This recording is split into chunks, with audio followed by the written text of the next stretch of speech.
Not at his house. All right, everybody. Welcome back to Open Mat Chat. This is episode 54. We have in the studio today the Jiu-Jitsu therapist, aka Eugene, aka we're not going to try to pronounce your last name. Can you do it, bro? Tsozik. That easy. Tsozik. Okay. It's not that hard. It's like everybody's like, is the T silent? I was like, not exactly. It's just like most words end in TS. My last name starts with TS, so it's kind of just pretend like you're saying a word really quietly, and at the end, start saying it. Is that a Russian name? It's Russian, man. Yeah. Is that what you are? Yeah, I was born in Russia. Actually, I came to the States when I was 6. So 1989, we came over. Oh wow. Yeah, my grandparents came in 79, and my parents were still in Russia at the time. Like they just didn't want to leave yet, I guess. And so we came in 89. I was 6 years old, man. It's cool. I mean, it's just like this is life. Like this is what my norm is. Like I don't even remember really Russia much of it, but it's I feel like it's the greatest country in the world. People may think otherwise. I'm fortunate to be here, man, as an immigrant, and I wouldn't have the opportunities for sure that I have. Doing what I love doing, I wouldn't have those opportunities, I think, if I, lived where I came from. So, have you always lived in Kentucky? Yeah, man. It's kind of like I don't know why my family moved here. They had some maybe distant relatives or something that were here. So. Yeah, I mean, they moved here. We've been in Louisville since 89. I love it here, man. I love Louisville. It's a crazy little city, It's got a little bit of everything. It's like the smallest big city. Yeah, I love Kentucky. I've been in California, born and raised, and I lived in Las Vegas, and now I'm in Georgetown, Kentucky. Yeah. And I love it.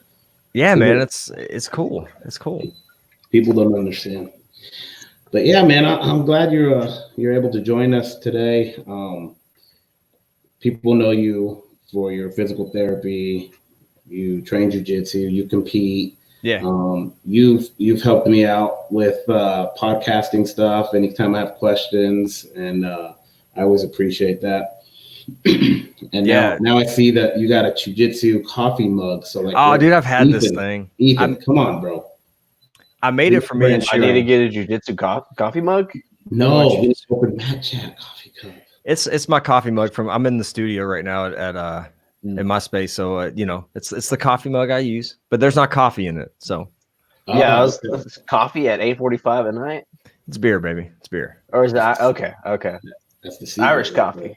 Yeah, a little bit. Yeah. So yeah, man, podcasting is kind of a crazy thing too. It's kind of it's a weird thing how you kind of get into it, and then you start getting in the weeds and stuff, and it's just a whole thing. People think I'm just going to hook up a microphone and talk to some people. And no, it's so much more than that. And, you see all these podcasts popping up, and I'm like, it's hard work. It's a lot of work, and you got to grind in this thing sometimes, but you got to love doing it. It is hard work, and nothing I do is very professional, even running a business, because I just have fun with it. But, I should write down questions and stuff because, after the interview, I'm sitting down on the couch. I'm like, oh man, I meant to ask this. Oh, I didn't ask that. So someday I'm going to get better at that.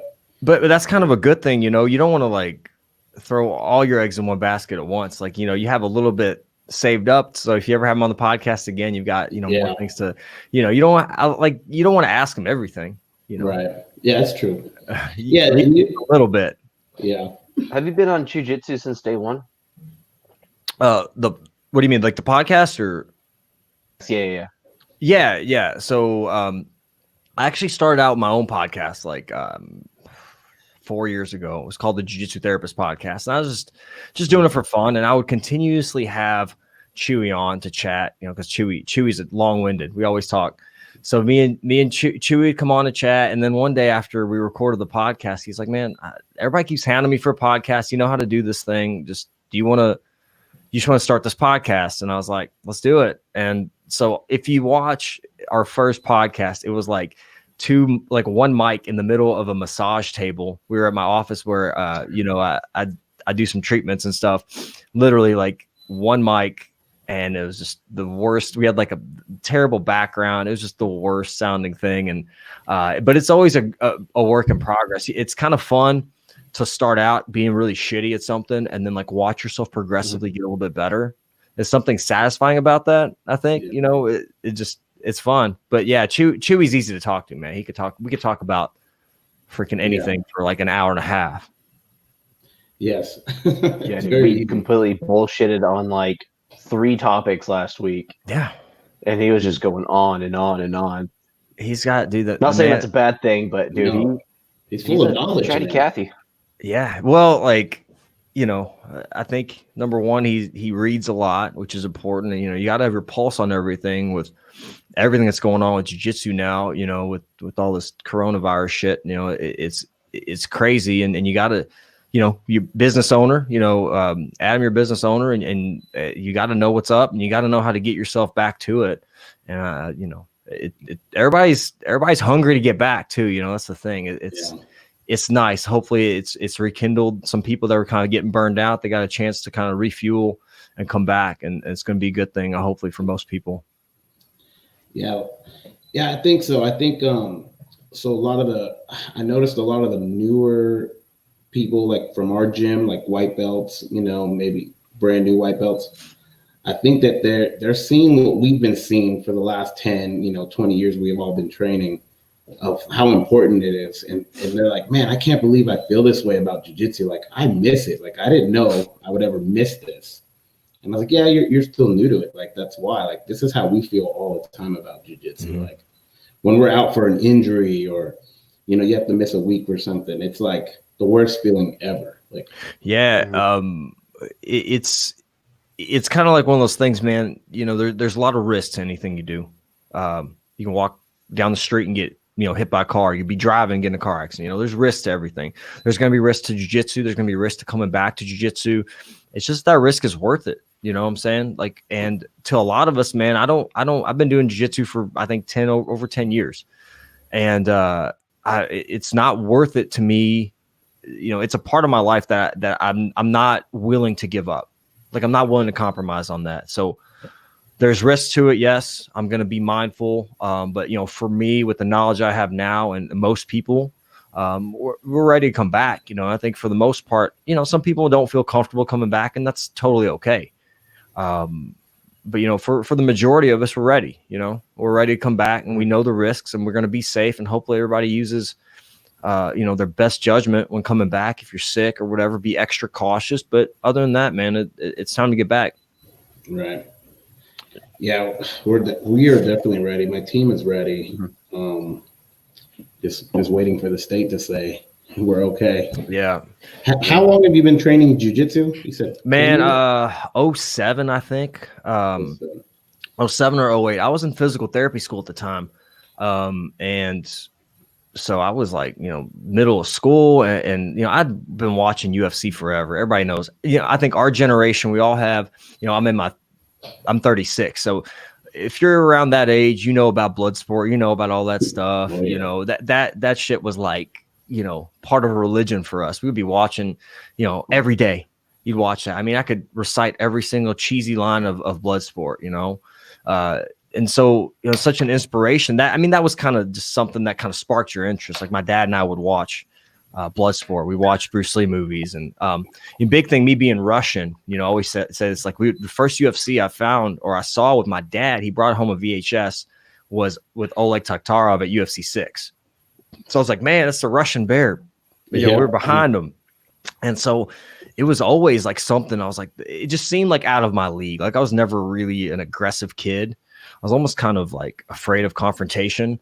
So it never seemed like something real that I would do. But, I would always kind of keep, pay attention to the UFC and watch UFC, especially when the Ultimate Fighter, I was in college at the time. And then, I had a buddy of mine that wrestled in high school. We worked together, and he's like, yeah, I'm running the wrestling classes out of a gym. And it was a Highlander at the time, but I don't know if he really ran classes out there or not, but I called him up. He's like, let's go to the class this day. And then that day he never showed up, and I just showed up by myself, and I had my first lesson by myself.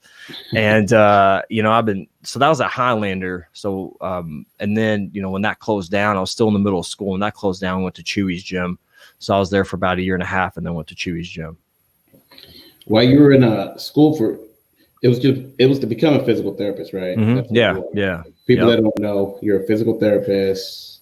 Yeah. You own your own office, right? Yeah. So I got my doctorate in physical therapy in 2010. I've been training. Actually, the first job I took was literally like less than a mile from the gym, Chewy's gym over on Dixie Highway. It was less than a mile from there. I was like, this is perfect, man. I'm just going to, I was single at the time. I was like, I'm just going to go to work, go train, and it's going to be perfect. And so I did that for a while. And, people catch, people like, oh, he's a PT, I've got this injury. Everybody's got an injury, right. Everybody's got something.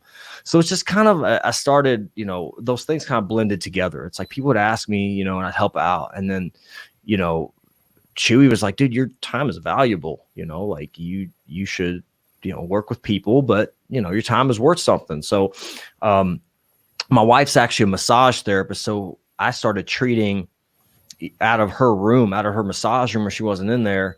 And also like I would treat at the gym a little bit and just kind of slow going. And so that's kind of how everything kind of started. But initially it was just like one of the first times Chewy had a fight coming up, an MMA fight when he was still fighting, and he tweaked his knee, and he, I was able to kind of assess his knee, and like, it was nothing, just like a little sprain. But when you're training for a fight, it's like every little thing, man, it's important. It means a lot. You're going out there to get punched in the face and punch people in the face, so I was able, to look at his knee, and I knew it was okay. Everything was fine. I think it helped.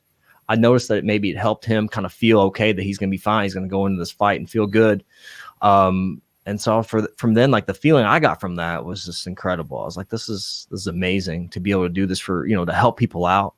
And then my own injuries, I've been injured quite a bit. Even though I'm a physical therapist, I don't always follow my own advice. I'll be the first to say it. But those things just kind of came together, and my mind was always on, jiu-jitsu is all about like, oh, how do I cut this angle and get this submission or whatever. And like, so the way my brain works was like all these, I'm looking at all the way the bone is structured and with the way the muscles go and how do you do this. And so it just helped me to really visualize jiu-jitsu and visualize injuries. And then just, something kind of started doing. And it took off. Yeah, you've helped me out a few times with an injury, or watch some of your videos. Thank you, man. YouTube videos and stuff. But yeah, everybody's going to get injured. It's not a if, it's a matter of when and how bad. Yeah. Doing certain things. There's quite a disconnect though, like with jiu-jitsu guys and girls. Everybody's very into jiu-jitsu. Like we want to get better at jiu-jitsu. Well, how do you get better at jiu-jitsu? You train jiu-jitsu, but that's part of it. There's a lot more to it, especially when we get older. We realize our body needs a little more help. So, there's a lot more that goes in it. Recovery work is very important. And I try to tell people that is a direct extension of your jiu-jitsu. The recovery work, the rehab stuff that you do, the preventative stuff you do is a direct correlation to how you're going to perform on the mats and how you're going to feel. So, that makes sense. Yeah, that's the hardest thing about it, man. That boring stretching after training, and you got to eat your vegetables, baby. Food, yeah. Jiu-jitsu is a dessert, man. You got to eat your veggies.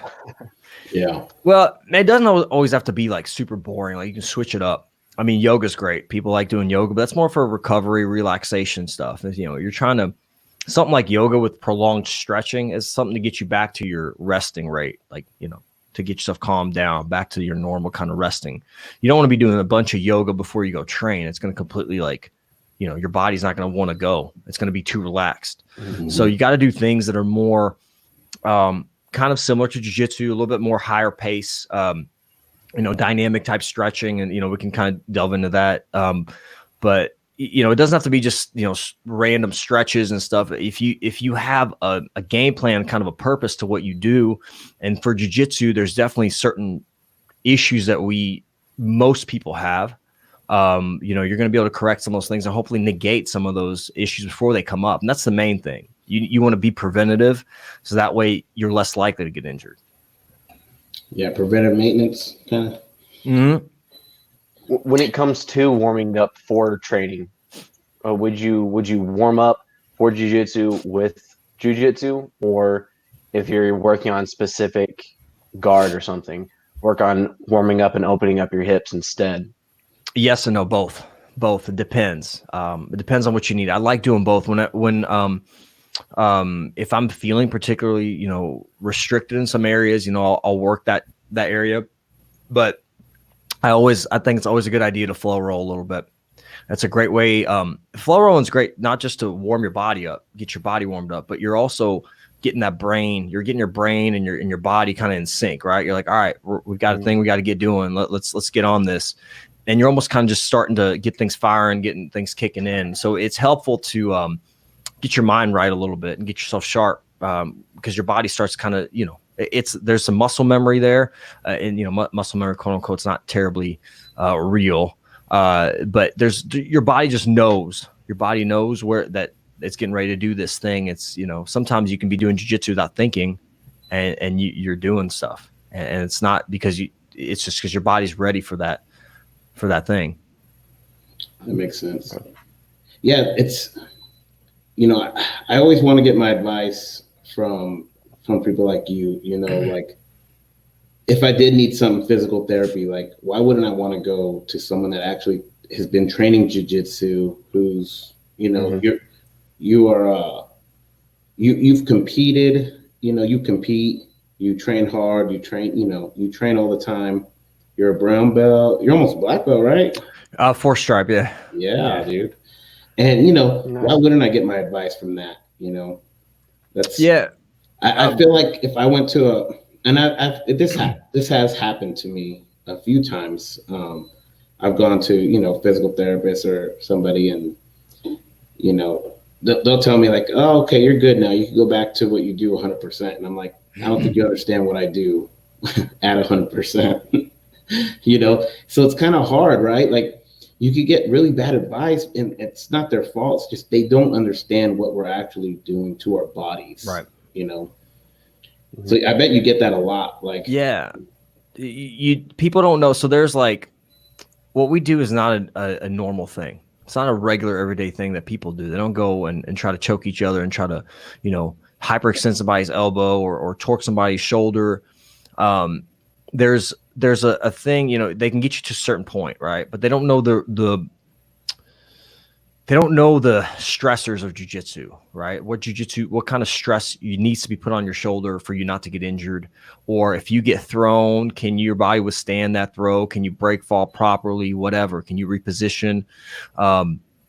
So they can get you so far. And then there's this gap. Like there's this gap where it's like, hey, I don't need to go sit in a desk. I need to go be able to, shoot for a takedown and position or whatever, or regard. They don't know a lot of stuff. So that's where there's just a huge disconnect. And I've had therapists reach out to me about like, hey, I have a patient who wants to do this thing. What is it? So if you're going to see a physical therapist, like, number one, if they tell you not to train anymore, like after you've rehabbed, they're like, I don't want you, I'd probably go elsewhere, because the whole point of what we do is a little against what you should be doing, I guess, with about injury prevention. But the best thing you can do, my advice is, like, if you're a jiu-jitsu practitioner and you have a physical therapist that's not quite familiar what you do, find some basic positions or techniques and show them to, like, on a YouTube video, and say, I need to be able to do this. Can you at least look at the prerequisites? Like, because there's prerequisites, like you should be able to get your hip in a certain position, to do a certain guard, whether it's a rubber guard or whatever. So that at least can help you get you so far.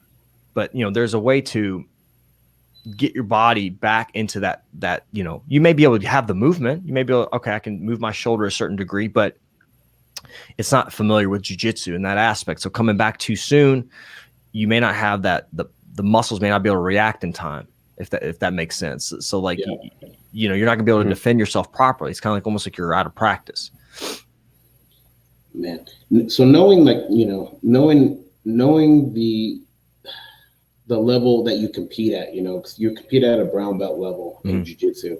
Are there times where you're ever worried, like, man, if I break my wrist, you know, am I out of work for this long? Because like what you do is so important for a job. Does that ever cross your mind? It used to all the time. I'm sorry. Does it mess you up when you're competing? No. I broke my arm, dude. I broke my arm. I broke my arm. I was a purple belt. So it was my fault. You know, my buddy Ben, who I'd been training with at Highlander, he came. He's kind of a he gets really aggressive, right?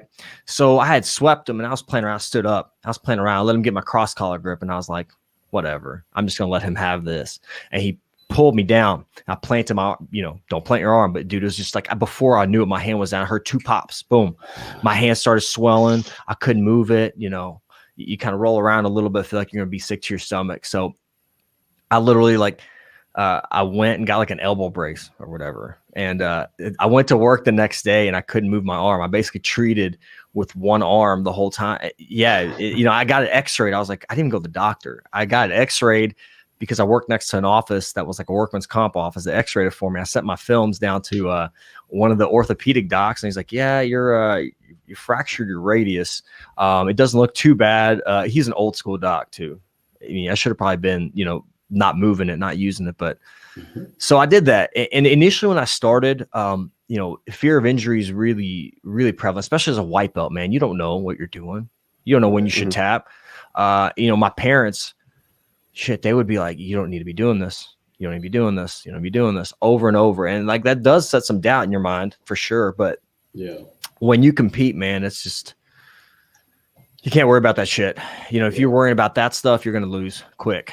And I've lost, you know, I've been, you know, I've won some, I've lost some as well. And it's not really on my mind when I'm out there. It's just trying to play my game plan. So, but it is a fear, but it's a fear for anybody, you know, like we could get injured doing anything. You could slip, fall down the stairs, man. You know, that shit can happen anytime. But I'm willing to take that risk. Yeah. It's, you know, just because what jiu-jitsu has done for me in my life, and my confidence and my, you know, the way it makes me feel. I mean, you know, I'd risk it. I will. You know, I'll risk my health otherwise too, you know, with this coronavirus stuff. And that fear and paranoia would probably lead to more injury. Like if you're freaking out about an injury, you most likely are going to get injured. That's a great point. I agree. Like, because your mind's not on what you're doing. Your mind's on not getting injured. And when your mind's on not getting injured, you know that you're going to get injured because you're playing it safe. You're not playing your game. Your mind's not where it needs to be, which is, am I controlling the proper position? Do I have the proper grips? You know, is my weight shifted properly? For sure. Yeah, I've seen with like lifting weights, always used to get like weird pains in my knees, weird pains in my backs, shoulders, stuff like that. Because I was thinking more about, well, don't get hurt, but still try to, you know, deadlift this 300 pounds as opposed to put 175 pounds on there and just work on your technique, your actual, get your hips where they need to be, put your arms where they need to be, you know, and then, hey, you're not going to get injured and you're actually going to get a lot stronger that way. You know? Yeah. You're not going to compensate. And, you know, it's all ego. It's like who can lift the most weight. Well, that's not necessarily the case. Like some of the guys that can lift the most weight are the most broken down dudes. You know, can't touch their fucking toes. Yeah, and you want to lift. It's not like everybody should deadlift or everybody shouldn't. You know, there's a ton of different ways to deadlift, and there's a ton of different ways to lift properly is the key. You know, you can always get injured. I hurt my back because I didn't warm up properly and I put too much weight on. I don't lift a lot of weight, but a couple of weeks ago I hurt my back. It was stupid. I sat around the computer doing work on my computer, and I was in a hurry, and I was like, I got to squat. I didn't warm up properly. And my back, you know, not something I've lifted easily. It was a warm-up set. It wasn't a lot of weight at all. But, you know, it's all about making sure you're listening to your body as well. Like, because I felt it. I was like, man, I'm not warmed up. I did it anyways, you know. So, but I'm one of the worst about that, man. I'll tell people like, hey, you know, if you're injured, take time off. But I'm the same way. Like I've injured myself, and I put, you know, when I had fractured my arm, I would put my arm in my belt. You know, it was kind of after a little while after it was healed, but I still really couldn't quite use it. I put it in my belt and I would train one-handed, and I would just work on my guard retention and work on one-handed submissions. It helped, but again, it's not the smartest thing to do. Yeah, it's not. we all been there and done that. And so you notice the big difference from, of course, you're 10 years in the sport, and not just 10 years in the sport, but you're 30 something years old now. Like I tell these guys all the time, like, man, I need like 10, 15 minutes to stretch out, warm up, then my first roll usually is a flow roll, and then I'm ready, Yeah. Even 10 years ago, I was still old. I was 30 years old. I remember I never warmed up. I just jumped right in, like full contact, whatever I was doing. If it was sparring MMA rounds, grappling, wrestling rounds. Now I look at that, I'm like, man, I can't imagine doing that right now. I'd be so broken. For sure. The one, a great example, we can talk about Chewy. Chewy used to get injured all the time. And since he's like been 29 or I think 20, like upper 20s and after, he's hardly, knock on wood, but he's hardly injured because, dude, he's so smart about his training. He doesn't go hard every day. You have to have your peaks and valleys. You have to have hard days. You have to have days where you take it easy. Doesn't mean you can't be off the mats, but you can't maybe go hard rounds.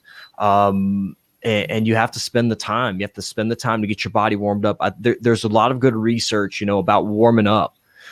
Even if you flow roll for a round or two, you're going to feel better getting into it because your body's going to be warmed up, and that increased blood flow, circulation, that heat, your body's ready.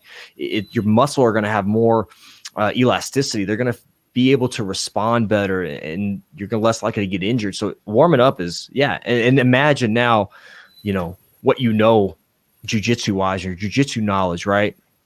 So having that, is very, that's what kind of levels the playing field out with some of these guys that are really aggressive, young, can go hard for, 5 minutes easy, round after round.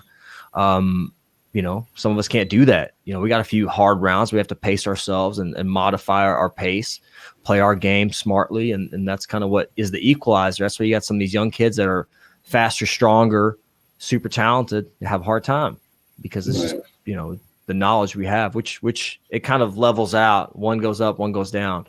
Yeah. But yeah, you have to warm up. Like, I think that's one thing. If anybody can do that, you have to warm up. You have to try to strength train. I think that's one of the best ways to prevent injuries is strength training. You got to sleep. You got to drink enough water. You got to eat decent. Those are all things that are vital. Those are things outside of jiu-jitsu that people should be doing right now. They should be fine-tuning that stuff. And it's hard because if you're at home, you've got food everywhere, you're just not getting the exercise normally that you would get. But those are things you can control, and those are very valuable outside of jiu-jitsu. That's going to help. Yeah. Yeah. It's good point, man. What about all the things that jiu-jitsu people hate doing will make your jiu-jitsu better? You see it now. Lift weights. You see it now. Like, jiu-jitsu's not becoming a truly a sport. You're getting more people. I mean, look at how it's exploded. Look at the skill level. I mean, I was a blue belt, when 2012 or whenever that was, right? These blue belts now would crush me, man. Back then, they're so skillful. There's so much more knowledge out there. The game's evolved immensely. It's just, you have to be smart. I mean, you have to be smart about everything. And those are the things, like, you look at these top level athletes, they're not bums. They're not flabby, out of shape dudes. I mean, Gordon Ryan, whatever you think, if he's in great shape. All these guys, man, are in great shape. Muhammad Ali did a seminar at our gym, man. The dude is genetically a freak, but he's also somebody that is really super flexible and mobile. And it was incredible to see a guy his size be able to move like that. It's just like, so you've got athletes now. You've got athletes that know jiu-jitsu, which is a game changer. If we all have the same skill level, but somebody's a much more explosive, stronger, tell me that's not going to help you. 100% it will. I don't care who you are. I don't care if you're, it will. That's why you got guys like Nicky Rodriguez beating these guys that are way more seasoned and probably have a better technical skill. And, because aggressiveness, his speed, his athleticism is just, can't be stopped sometimes. An actual proper athlete, right diet, right actual training, weightlifting, a good regimen. If you want to be elite, you have to, those things have to be dialed in. I mean, it'll be interesting to see in like 10 years, like these kids that probably would have been playing football, really freak athletes with jiu-jitsu getting more popular. They'll be going to jiu-jitsu, they'll be going to MMA. It'll be, I probably won't be able to keep up with those people at all. I have to roll with the old fucks. Yep. From my generation, with these new proper hybrid crazy athletes would not be able to keep up with those fuckers, dude. Yeah, I mean, but they like think about their little brains, dude. Their little brains at 6, 8 years old. They just absorb all this shit. Like they absorb this knowledge. I mean, like we're sitting here, like we've got, when I started training, I was 20, 25, 26, something like that. 25, I think. So I've been training, I guess, over 10 years, but 11 years now. It was like I had a lot of shit going on. Like I wasn't just thinking about jiu-jitsu. I was thinking about, work. I was thinking about school. I was thinking about all this other stuff. You got these little kids, man, that they just download this information. And so it's ingrained in their bodies. But the one thing is that we didn't put our bodies through such rigorous activity and the same activity over and over. And so, like Adam, I have to commend you, man. Like your son does everything. He's a skilled little jiu-jitsu kid, but man, he plays soccer. He does all this stuff. And I told you, man, I was like, dude, have him. He wrestles. He does all this shit. Yeah. It's beautiful because first of all, he's not going to hate jiu-jitsu. He's going to love it because it's something he likes to do and he's not forced to do it. And the other thing is he does all these other things. He's building all of these like movement patterns and motor learning. And he's going to be he's going to be skilled. He's not going to be like little chunky little kid that just falls over, he's going to be skilled and he's going to be healthier. The one thing that people get I want to get my kid to do jiu-jitsu. And then so they get their kid addicted to jiu-jitsu and that's all their kid does. And some of these people, as good as they are, that they're young, starting at 8, 10 years old, when they get to be 20, they're going to realize their body's going to start breaking down a lot earlier. And that's a problem. Yeah. And people get shocked sometimes because little man will be with them and they'll be like, hey, do you want a soda? We won't tell your dad. And he'll be like, no, I don't drink soda. I'll just take some water. And people are like, man, what's wrong with your kid? And I was like, man, he don't eat junk food. We don't have junk food in our house. Like the girls, one of my has a real bad allergy with gluten anyway, and processed food and dairy. So we don't have that in the house. Yep. So that kind of makes it easier too, that everyone eats healthy, but little man, yeah, he's serious. Like he literally is serious about being healthy and eating right. And, I want to do this many pull-ups today. Like he challenges himself. He holds straight A's. He's a gamer too. He plays Fortnite. I'm setting him up his little so he could go live and all that stuff. His birthday's coming in June, so we're setting that up for him. But he has a jiu-jitsu mat in his room because he wants one. He's got a rock wall in his room because they like to climb the rocks, the walls. People don't understand it. My 4-year-old and 2-year-old, they're following his footsteps. The 4-year-old, she started playing soccer already. She has a gi. She wants to wrestle with Bubby all the time. So it's crazy, man. Like people think, I guide him. I support everything he wants to do, and I want him playing sports, like he wouldn't be able to just play Fortnite if that was his choice. For sure. No, I have to, you have to do something. I don't care what sport it is. You need to be doing something, which that's what's ingrained in my head. But with him, it's already easy, because he's around. He was born and raised in the gym. All these guys are his uncles. Yep. You're breeding that balance, man. He's got balance. He's not like I tell people like injuries in general. If all you do is sit on your ass, you're gonna get injured. You're like people think, oh, I don't want to do jiu-jitsu. It's too dangerous. Like, you sit in a chair all day long. Let me tell you, when you're 60 years old and I'm 60 years old, we're probably going to have either similar back problems or you're going to have worse back problems than me. Because, your body's just going to fall Gets apart. In that shape. and then you try to stand up and you're Yeah. old. Yeah, dude, it's all about balance. Like people have to realize young kids now have to, their parents need to understand, like, you want your kid better at jiu-jitsu, let them do jiu-jitsu, but let them do other stuff. Because a kid that can move, that knows how to play sports or different sports, they're gonna have all this knowledge of movement. Their body's gonna know how to move, Yeah. And I tell people, look at a little kid. The one thing is, look at a little kid squat. Like, look at your daughter who's 2 or 4. Yeah. Watch her squat to pick up a toy. Perfect squat mechanics. You And didn't teach her how to, they can hold it forever. you didn't teach her how to squat. Right. Dude, we're meant to do that shit. We're supposed to be able to do that. We lose that over time because we sit on our asses a lot, or we're not, and I'm dude, I do it too. I sit around too much. Like I know, I don't move my body sometimes, and it's very important. And a lot of these kids, for sure, not in your house, but a lot of these kids, man, watch too much TV, and I, it's too accessible and it's too easy. And it's just it is. Like I'm never bored because I've always got something I can look at. I think I need to be bored more often. Honestly, man, like I need to be bored more often. Like I'm always like, I have a problem being on my phone too much. I know that. Right. My kids are my son and Peanut, they're into YouTube. They just watch family channels. They want their own YouTube channels. There you go.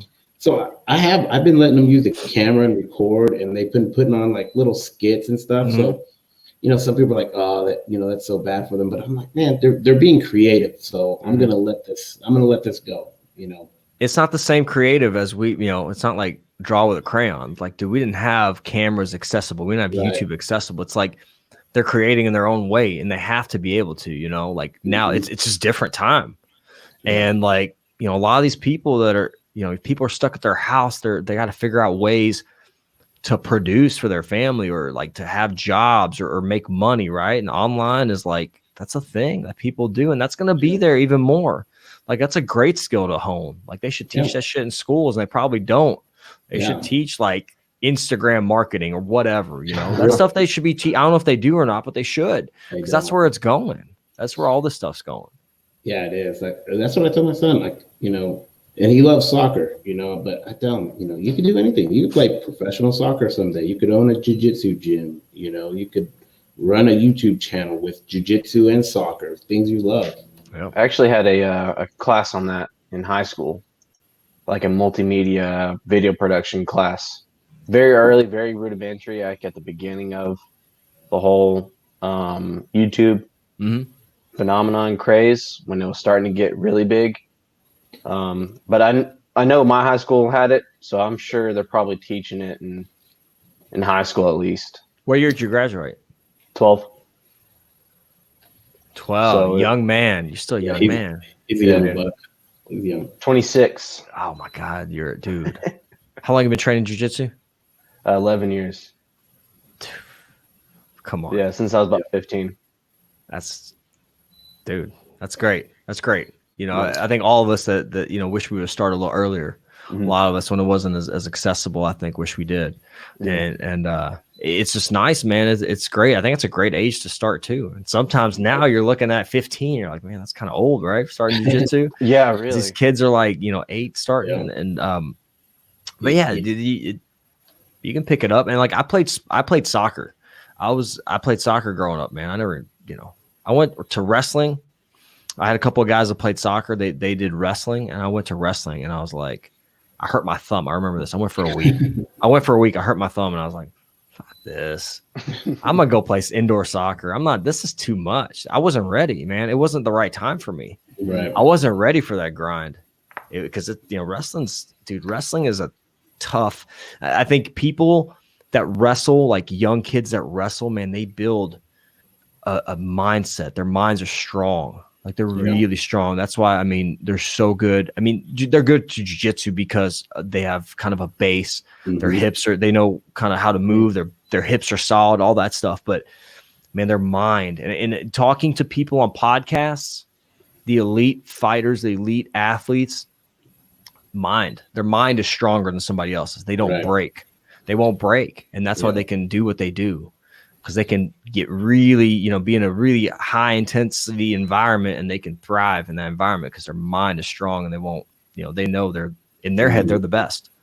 And wrestlers, they're very coachable because they're so used to that grind and someone yelling at them and being on their ass to train. And yeah, I noticed that a lot when wrestlers come in and they're fast learners because they know how to learn. You know, they know how to be coached, so it works out good. Yeah, little man, he wrestles here and there. You know, some years he'll take off, some years he'll want to wrestle. Like his first year, he took 5th at state, and he didn't even realize what that was. You know, he just thought it was like another tournament. It's like no pressure, no pressure. I was like, I wish I had that attitude at tournaments. I was like, that's so nice. Yeah, I mean, like think about tournament to us. It's like this really, really big deal, right? And like, you know, when Chewy and I talk about tournaments and stuff and mindsets about tournaments and all that, to everyone else, who cares? Yeah. Like, it don't mean shit. Like that little medal doesn't mean anything to anybody. To us, man, it means a lot. I mean, not necessarily the medal, but like just you know, competing, or winning, or just stepping out there, man. That takes a lot of effort, man. It does. People don't realize what goes in too. You know, we're training. Some of these guys are training so hard to get out there. It's tough, and especially, you know, you don't know. I think the fear of the unknown is huge. You don't know this person. You don't know what they're capable of. You don't know what their skill set is. You know, you don't know if they're crazy. What's that? You don't know if they're crazy. They can be, man. They may try to rip your shit off. You know, it's not like at the gym where people will throttle and they'll stop. You got to be ready for that, you know. But you also have to have the same mentality. You can't. I remember I did a tournament and I went for a toe hold, and I had it, and I looked at the guy and he wasn't tapping, and I was like, you know, I kind of like instinctually stopped and I looked at him. He wasn't tapping, and it took me a second to like, you know, crank it, and I felt his shit pop, and afterwards I was like, oh my god, what did I just do? But it's just like, you know, we try to protect each other. You know, it's something we try to do, but yeah, you don't ever know at a tournament because it's, you know, people are gonna try to hurt you. You know, if they have to win to do that, you know. Did you help the guy out after? Give him some advice? No, dude, I felt bad. I think it's kind of, that was an ego when I was a purple belt. And I did that tournament back to back. We had an in-house tournament, and this dude like caught me in an armbar in literally like 10 seconds at our in-house tournament. It was like a grappling, I don't know what it was. OG. Yeah. The dude came in, we kind of ran the tournament.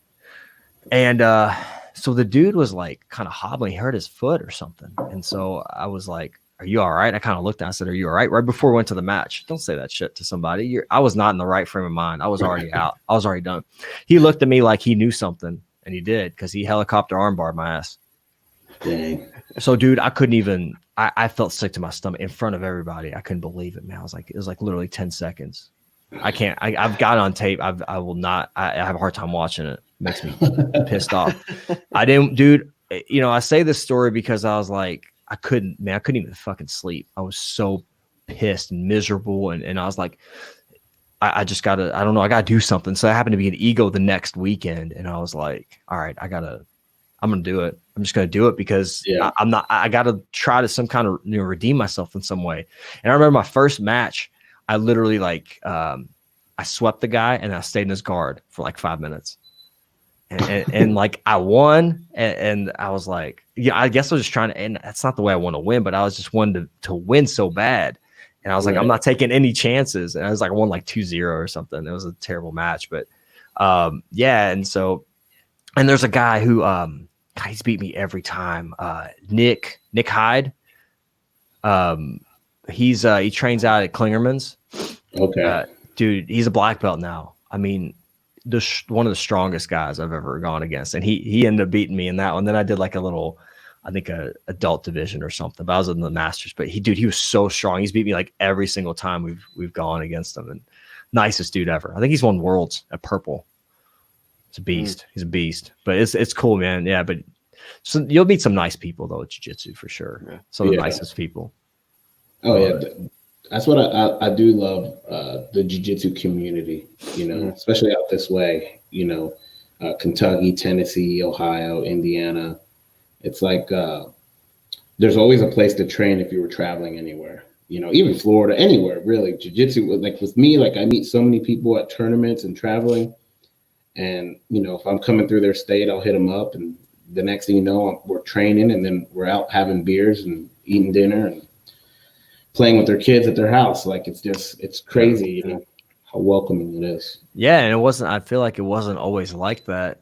You know, I think it's gotten that way. People are a lot more open with their gyms and kind of sharing knowledge, which I think is wonderful. You know, it's great. It's going to help, you know, it helps jiu-jitsu evolve. Also makes all of us better. You know, we have these open mats. You guys have open mats all the time. And, you know, it's awesome. It's awesome because everybody truly, like, you know, you get to see different styles because your all style is different, very different than, you know, you got guys that play a lot of leg lock heavy guys, you know, and you all play a different game. It's good to see that. Yeah. Oh yeah. We love mixing it up too. Like I was telling Chewy, we had him on, and I was telling him like, yeah, man, we were, you know, half of us were going to come up to his birthday roll, you know, like, oh, we haven't been up there in a while. This is perfect. And then all this stuff started happening. And yeah, it's fun. It's always a big thing. It's a good time because there's not really much expectation. You're just trying to get different looks and you're just having fun. And it's nice because there's not really like, for the most part, I don't feel like people are trying to kill each other, trying to train hard, but everybody's just trying to, you know, learn. It's the awesomest thing is like, man, somebody gets you in something or you catch them in something and like, dude, how'd you do that? And you honestly, obviously just start sharing knowledge right away. And that, I mean, that's great. That's a great way for get things to evolve and grow.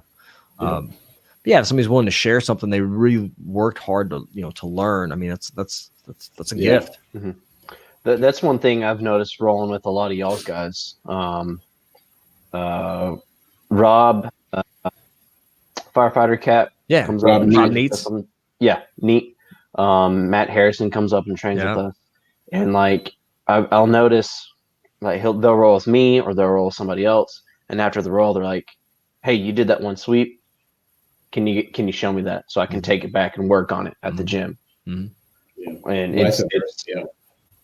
it's great rolling with those guys. Yeah, it's fun. And Rob is like super sneaky. He's got he does stuff that like not a lot of people do, and he's super sneaky about it. It's just, he's always a fun role because like I always end up in some weird position with him because he's always like screwing with my gi in some way, wrapping it around. I'm like, what the hell are you doing back there? I can't even see. But yeah, he's always a fun one. Matt's always a tough role. Good time and just good. They have good personalities. Like they're just really like always, you know, just no hard feelings. Everybody's just trying to have fun. Good energy. They have good energy. Yeah, you have to have that at your gym, man. That's what makes a good gym. You know, you have some people that you can tell, and they usually don't stick. You know, if they're kind of a gym cancer, so to speak. You know, they're kind of out for themselves. You got to be able to, you know, if you're an upper belt or like a purple belt, you're going to have to give back to some of these white belts. You're going to have to lead by example. You can't beat the shit out of the white belts. Sometimes they deserve it. You know, sometimes they do, man. But they do. You're like, hey, man, I'm hurt. I'm trying to go easy. All right. Okay. I can go easy with you. All right, let's go easy. And they just go crazy. Your fucking elbow. What are you doing? So you get mad at them, but it's like I can't be mad at them because they don't know any better. Yeah, I'll be yelling at Ethan. You can't toe hold the new guy, and he's like, I'm not yanking it. Just holding it there. It just looks so good. It's just there in my face. Yeah, but if you blow his ankle out or his knee out, man, you're probably gonna feel bad. It's just a white belt. They're barely savages. Oh man, I don't know. I might need to figure that out. Hey, do people take advantage of it, of your knowledge and stuff? Like, not take advantage of you, but like come to your, you know, like pay you and come see you in the office? Yeah, I'll see people. People come to my office and I try to really be. I try to give, like sometimes I think I overgive a little bit, but I try to really be, you know, helpful and accessible. You know, I don't like when I treat someone like if they're seeking me out, I don't want to see you every day. I don't want to see you 3 days a week. I don't want to see you 2 days a week. I might see you once a week or once every 2 weeks. Like, it's not like regular physical therapy. You go and I'm like, man, I got to see you every 2 days. It's like, I don't want that shit. Like, what I can show you, you can do, you should. And the thing is that when most people seek me out in that capacity, they're pretty motivated. Jiu-jitsu is a great motivator. You want to get back to jiu-jitsu, it's like, all right, what do I have to do to get back? Yeah. But jiu-jitsu athletes are also very stubborn. That's what I was wondering. Like, do they not come see you? Not in that, they'll come see me, but then I'm like, dude, don't train in this. All right, don't do this. Don't go inverted. Don't do, whatever. And it's tough sometimes because like they're such athletes and have this mentality. You have to have this go mentality that it's hard to shut that off and to be like, look, you're going to be fine, but you have to take a step back. Like, and in most cases, it's a severe injury, I try not to stop people from training. Like, I still want you on the mats in some capacity. Like, it may not mean you may not be full on rolling. You may be just working technique from one side or whatever. The thing with me is I try to figure out what you can do in the safest way without aggravating your injury, at least to keep you on the mats a little bit. But sometimes, man, it's hard because people will do what I ask them to do, but then they'll also continue to train. And you're just kind of like running into a brick wall and you're not going to get very far because your body's just, it's broken down and it needs rest. Right. That's the hardest thing, man. Like, you're injured. You're like, okay, I hurt my neck. I can't be rolling, but I can go to the gym and I can put my shorts on, if I put my shorts on, I got to have the rash guard on. And if I'm at the gym, I might as well, get some drills in. And then next thing you know, you're 10 rounds in, sweating. Dude, I'm no different. Like, I know I'll come to the gym and I'm just drilling today. I'm just going to go through technique. I'm not rolling. And then like I see everybody rolling. I'm like, all right, I'm going to get a little roll in. And then you're like, oh, I feel okay. It's deceiving because afterwards you might feel like shit. Or you might, but I'm the same way, man. I think we all are because we love what we do. And it's hard to imagine not doing it, but you got to think long term because a minor injury could turn to like a chronic injury, and then it could take you out for a lot longer. Yeah. So a lot of times if it's something that's not that bad, if you give it, do the proper rehab, it can resolve fairly quickly. Yeah. But people have an injured neck and they'll continue to train with an injured neck and they'll get a little better. Then it'll get a little worse. It'll get better and worse. Before they know it, it's bad and it's not getting better. And then you're like, oh shit. What do I, then it's like, and I'll tell people the number one predictor of injury is previous injury. So remember that if you've tweaked your knee, if you're messed up your neck, you are more likely to injure that area again. So doing the proper rehab is that much more important. So you prevent that from happening because every time you injure, it's going to be harder to recover. Right. And it takes longer and longer. And it's harder to come back and so you just have to be mindful, think long-term, that's just the way it has to be. And, I wish there was a magic pill. And if you go to somebody and they're like, I can get you better in a day, they're probably shit. Yeah. I especially getting older and I've been through a lot, I did freestyle motocross, played sports my whole life. I've had my PCL replaced twice. Your PCL? My PCL. Twice. That's a gnarly surgery, man. Yeah. I had two of those surgeries in 2007. That's the one on the back of the knee, right? Yeah. So it keeps the ACL keeps if you all can see this, like my shin bone, it keeps your shin from going forward. Let me come out here. PCL keeps your shin from going back. And so that's probably like hit your shin on something, I'm sure. And it dropped like that. Oh yeah.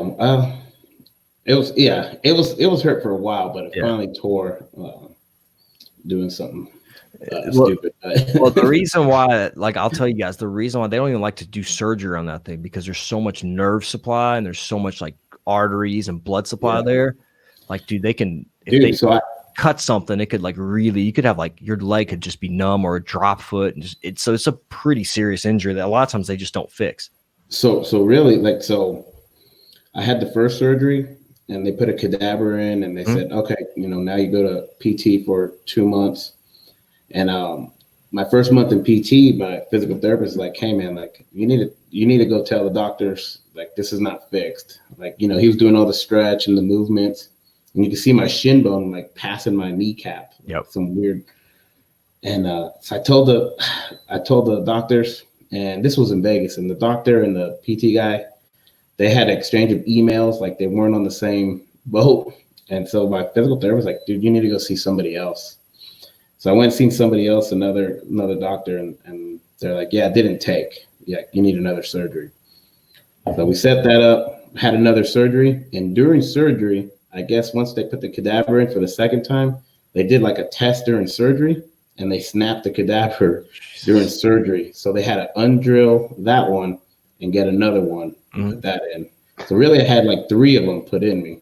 And, I haven't had any problems. I mean, I have a screw that sticks out that, if I bang it or kick or, hold a guard too long, it irritates me. But other than that, they fixed me up pretty good. But yeah, like people are like, man, your PCL, like that's crazy. Like you don't hear that too often. I don't think I've ever, I've probably treated one, but I've never seen one that after surgery, like, and I've been practicing 10 plus years. Yeah. So I've never seen one. I mean, ACLs, all the time. And they go back and forth. Like, should they use a cadaver? Should they use your own patellar tendon? Should they use your hamstring? It's just like they go back and forth, because they try to figure out which one's the strongest. I think is like your patellar tendon. So like right below your kneecap, where your kneecap attaches to your, like that tendon where a kneecap and the shin bone, below your kneecap, that's your patellar tendon. And they basically go in, they cut a strip out of the middle, and then they use that. But it's hard because you can't kneel on your leg for a long time. At least like, you do have some weakness from it. And you have a secondary injury, which sucks. Right. But so it's almost like a double rehab you got to do. It's just not. It just sucks. It's just not fun. Yeah. To some extent, yes, because they're going in, they're cutting stuff out and putting it elsewhere. And in some ways, if you think about, you want to get really nerdy about it, it's your own tissue, so your body is more likely to take to that. It's not going to reject it. Right. You know what I'm saying? But they say the cadaver and it can heal a little faster, heal a little stronger. They've gone back and forth. I don't think they really know. But again, it depends on the sport as well. Like a sport like jiu-jitsu, where it's a lot of this rotational stuff and back and forth and getting your knee, pushed on and maybe landing hard on your knee and stuff. So you want the strongest. If it was me, I'd get the strongest thing you can. Because again, there's a lot of torsion, and the meniscus injuries are shit. Everybody's got a meniscus injury, dude. Yeah. When they went in, they first were like, oh, it's your meniscus. I was doing physical therapy for 3 months with this torn PCL. And finally they're like, oh yeah, you're not getting better. Right. So then they figured it out. But yeah, it's not always time wasted though, because like you're getting the muscles around that knee stronger and you get more mobility. Yeah. I've done a lot of PT, like, yeah. So when I finally had that last surgery, I moved here. So I had to find a physical therapist. And so we had one here in Scott County, this guy named Art. And I really explained to him what I do and what I've been doing. Because at that time I was sparring a lot of MMA too. And so then he's like, okay, your process is going to be a lot different, So I trusted him, and that's what he was really building on, the importance of building all the muscles around it, keeping your core strong, keeping everything. So yeah, everything for sure. People, when they have like a knee injury, it's like, I gotta get the knee better, but you gotta always look above and below. Like, why'd you get injured? Why'd your knee get injured? Is your hip messed up? Is your back messed up? Right. Are you lacking movement there? So it's just like always look above and below, like the area. Always look around, like if you got a micro, like if you have like a, you're zoomed in, try to zoom out, look at the tissue around it, because it's always really important. Because people come with a knee injury, I'm like, let's work on your hip. And like, what the hell are you working on my hip for? It's like, you can't move your hip. Yeah, I think if your hip doesn't move, then all that stress goes to your knee, and your knee's a hinge joint. That's all it does. It does a little bit of like rotation, but not nearly enough. So like when that shit happens, man, like when your hips are messed up, you're really likely to injure your knee. You're more likely to do that. Yeah, it's so crazy, man. How much more I have to pay attention to my body now than I don't.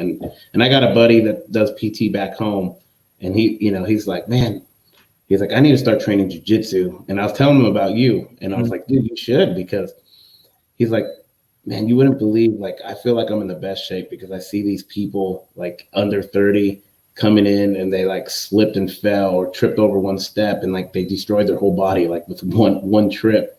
And you guys sitting there throwing each other, tangling each other up, he's explaining to what we do. And he's like, and you guys get hurt, but it's not like these average people that are just, they fall at work or they sprain their wrist, and fall and break their elbow. And I was like, yeah, man. I was like, yeah, there's kind of a line that you have to kind of walk. And is it, you want to do enough to stress your body. You want to stress your body because your body's going to adapt to that stress. If you don't stress your body at all, then it's not going to know how to deal with stress. Right. And then so any small thing is going to it could hurt you, as opposed to like, yeah, we're a little beat up here and there, but man, our bodies know how to fall. Our bodies know. I mean, shit, you slip on the ice, what are you going to do? You're going to break fall. Right. Automatically, right? Yeah. Because you've done it hundreds of thousands of times, probably. Mm-hmm. Probably not that many times, but still a ton of times. So, your body's resilient to a lot of these things. Like it's almost like it's used to the impact. And so, but again, if you go too far in that direction, it could also be harmful, because then you're not giving your body enough time to really recover, and then then you're having problems. So, yeah, like in your office, do you see a lot of like? Oh, I guess you really can't really say what you see most of, huh? But I could say, like, I can't say who I see. But yeah. So you get, like, what are your most injuries that you would see? Like from jiu-jitsu? No, just people in general. Average person. Yeah, I mean, dude, like so many people have low back pain, just general low back pain. Like they have like pain and like symptoms going like nerve pain down their legs. Low back pain is huge. Yeah. Sciatic nerve stuff.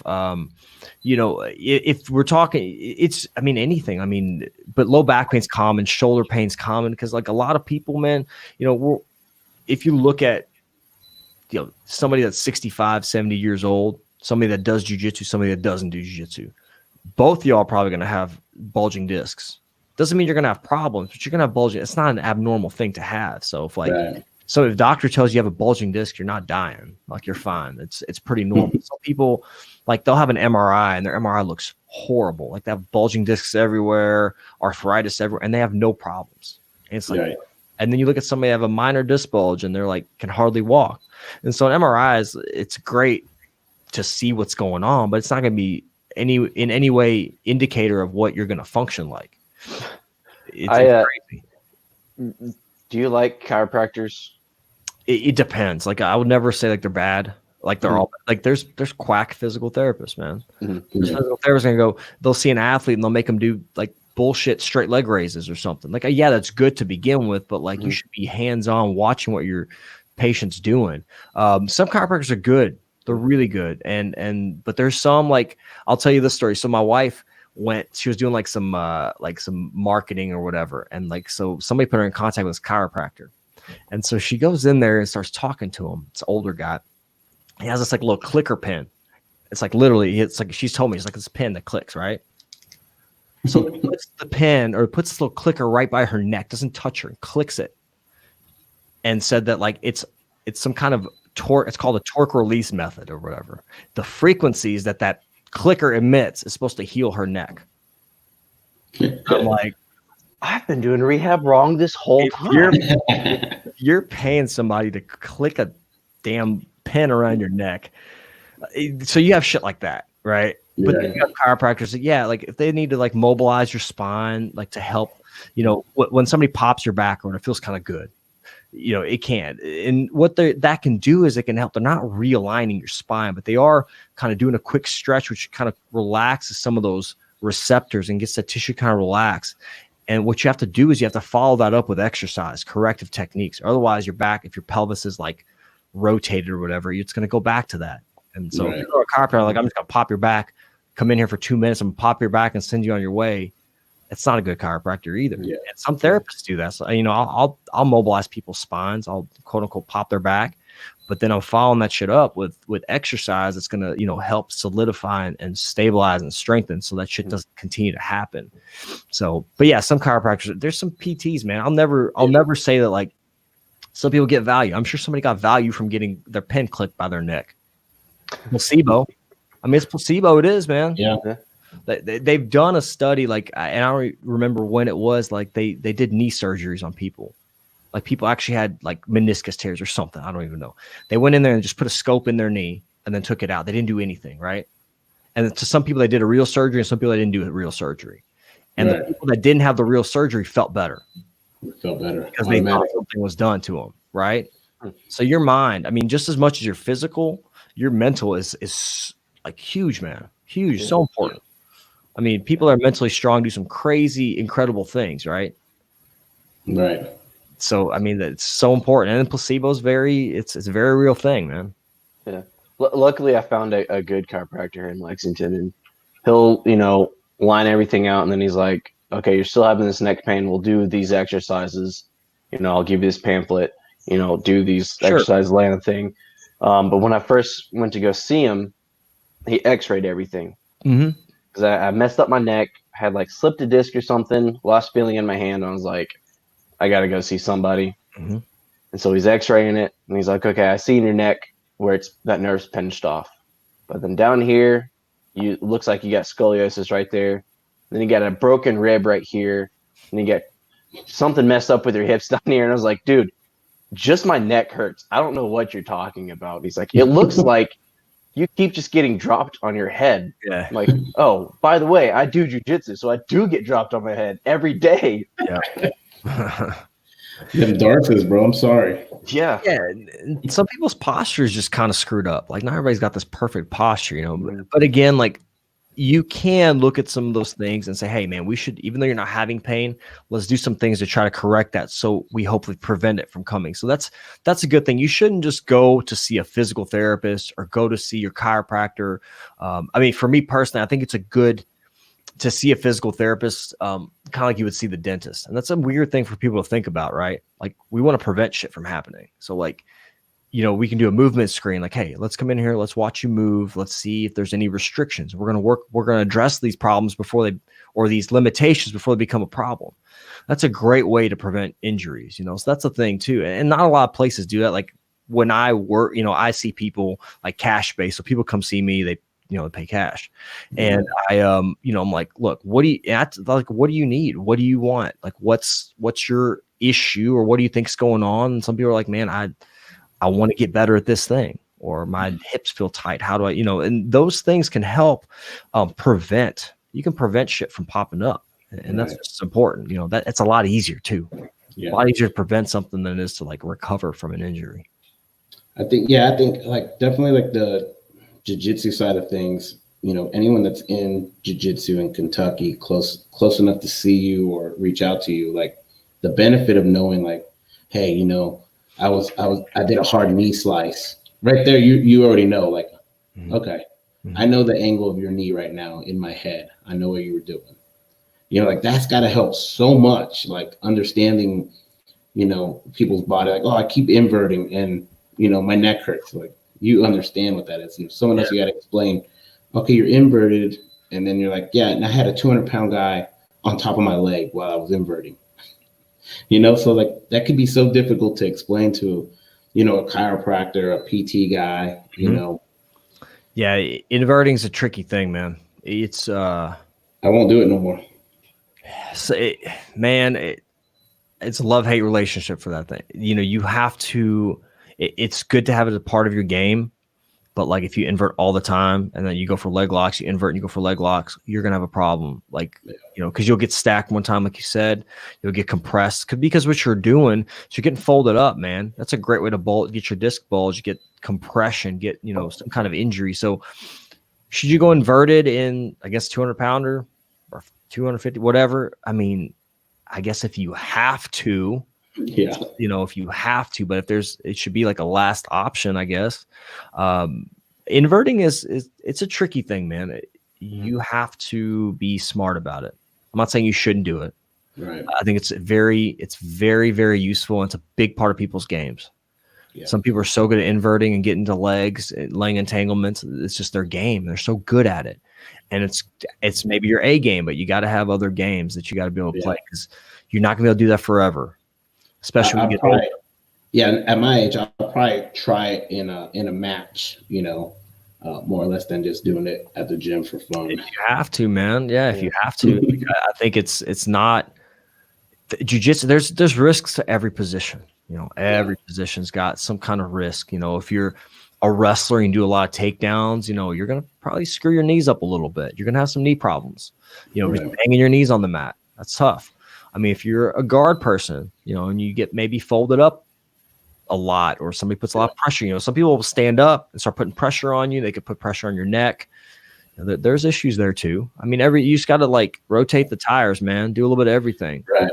I'm at the point where I just wake up with something that I did nothing to, and it hurts. Like my elbow's jacked up right now. I don't know what's going on, but there's a burning feeling in it. Yeah. Right here on the inside. Yeah. And it burns.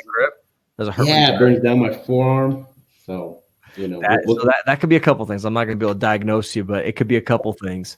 Like I've had, honestly, like my elbow on the inside hurts as well, and it's because of my body is like not been moving as much. So when you're moving, you're keeping things are feeling good, blood flowing, everything's working.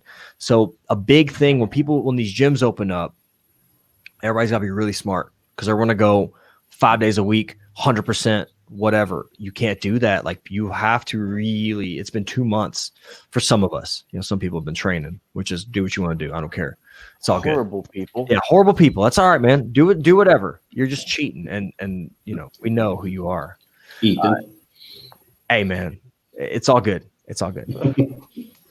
But some people are gonna be coming back without training, and that's gonna be a real risk. You're gonna see a lot of people get injured if they're not smart about it, because even though maybe you're lifting weights and you're doing shit, your body has been doing jiu-jitsu. And those movement patterns are not quite ingrained in there. You're gonna feel a little not as sharp. And so hopefully when people come back, they might limit how many days you can train. And I'm sure people are gonna be pissed off about that. But when I tell it, I'm like, look, because they're trying to limit class. I don't know how they're gonna open up. And you may have a plan. Some people, like Chew, is talking about maybe like limiting class size and maybe limit how many days initially. Yeah. And then A and a B. A and a B, yeah. And whatever. Let's be nice. Let's play nice with the government or whatever the fuck they want to do. Again, at least we get jiu-jitsu. I'd rather take it in some capacity than close everybody down, right? Right. So, but a silver lining there is that we're going to be able to have, hopefully people are going to integrate slowly, and their bodies are going to adapt, and they're not going to get injured. If you got a white belt that's been itching to come back, and they've been off for 2 months, and they come in for a week and they get injured, they may never come back. Right. You may lose those people forever. And that's very, very, for us, like, we're not going to quit. We've been at it for too long. Yeah. We're going to do it regardless. A 2-month break ain't shit.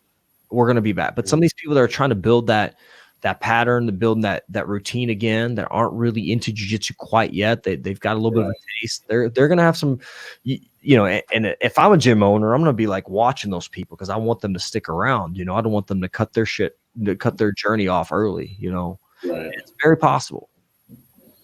Yeah, being a gym owner, you do see that. We're pretty good about that. Our people are really, really laid back. The only ones I see that the new guy or new person is when the girls tap them out. When our higher belt girls get a hold of them, because they're going 100%. They don't care if they're new, because they're mean. How much does that show the power of jiu-jitsu when somebody comes in and they're like pretty decently healthy, in shape guy, and this young woman, or like, I mean, just like, you look like you could pick her up one hand, right? And she would just fucking fold your ass up. It's Alex. And submit you, dude. And that's where that mental resiliency comes in. Can you swallow your ego? Can you say, all right, I want to learn? Or you can just be like, all right, screw this. This is not for me. Like, I'm not. You should be like, all right, what the hell did you just do, and how do I get better? Like, Right. That's all ego there, And we all had to swallow our ego when we first started. Oh yeah, definitely. You may think you're something, but then you get just the shit beat out of you.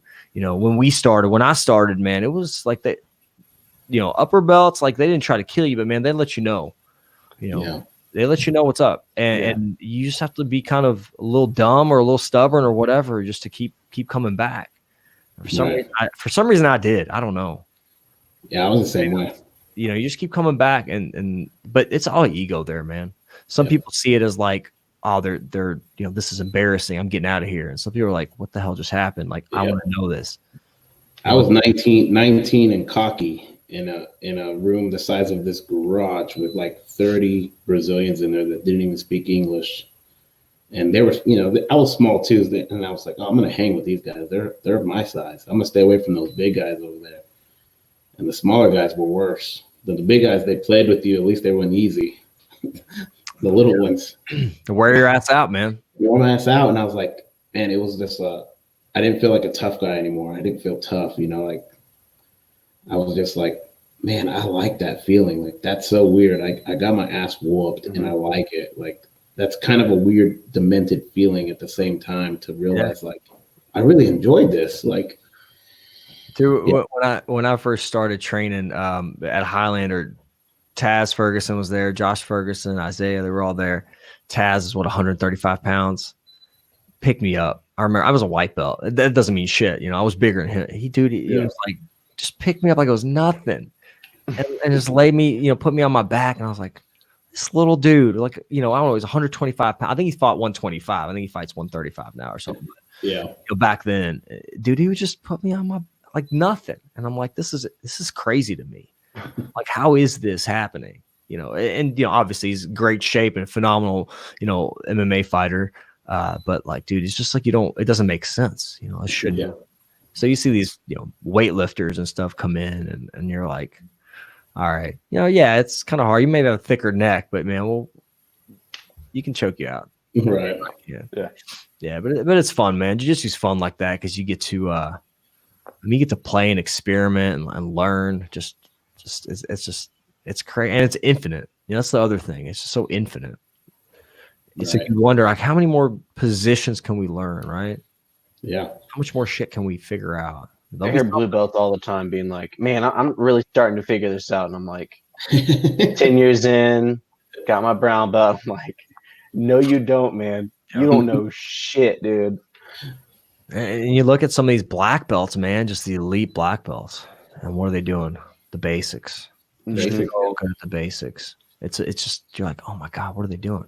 Don't look like they're doing anything.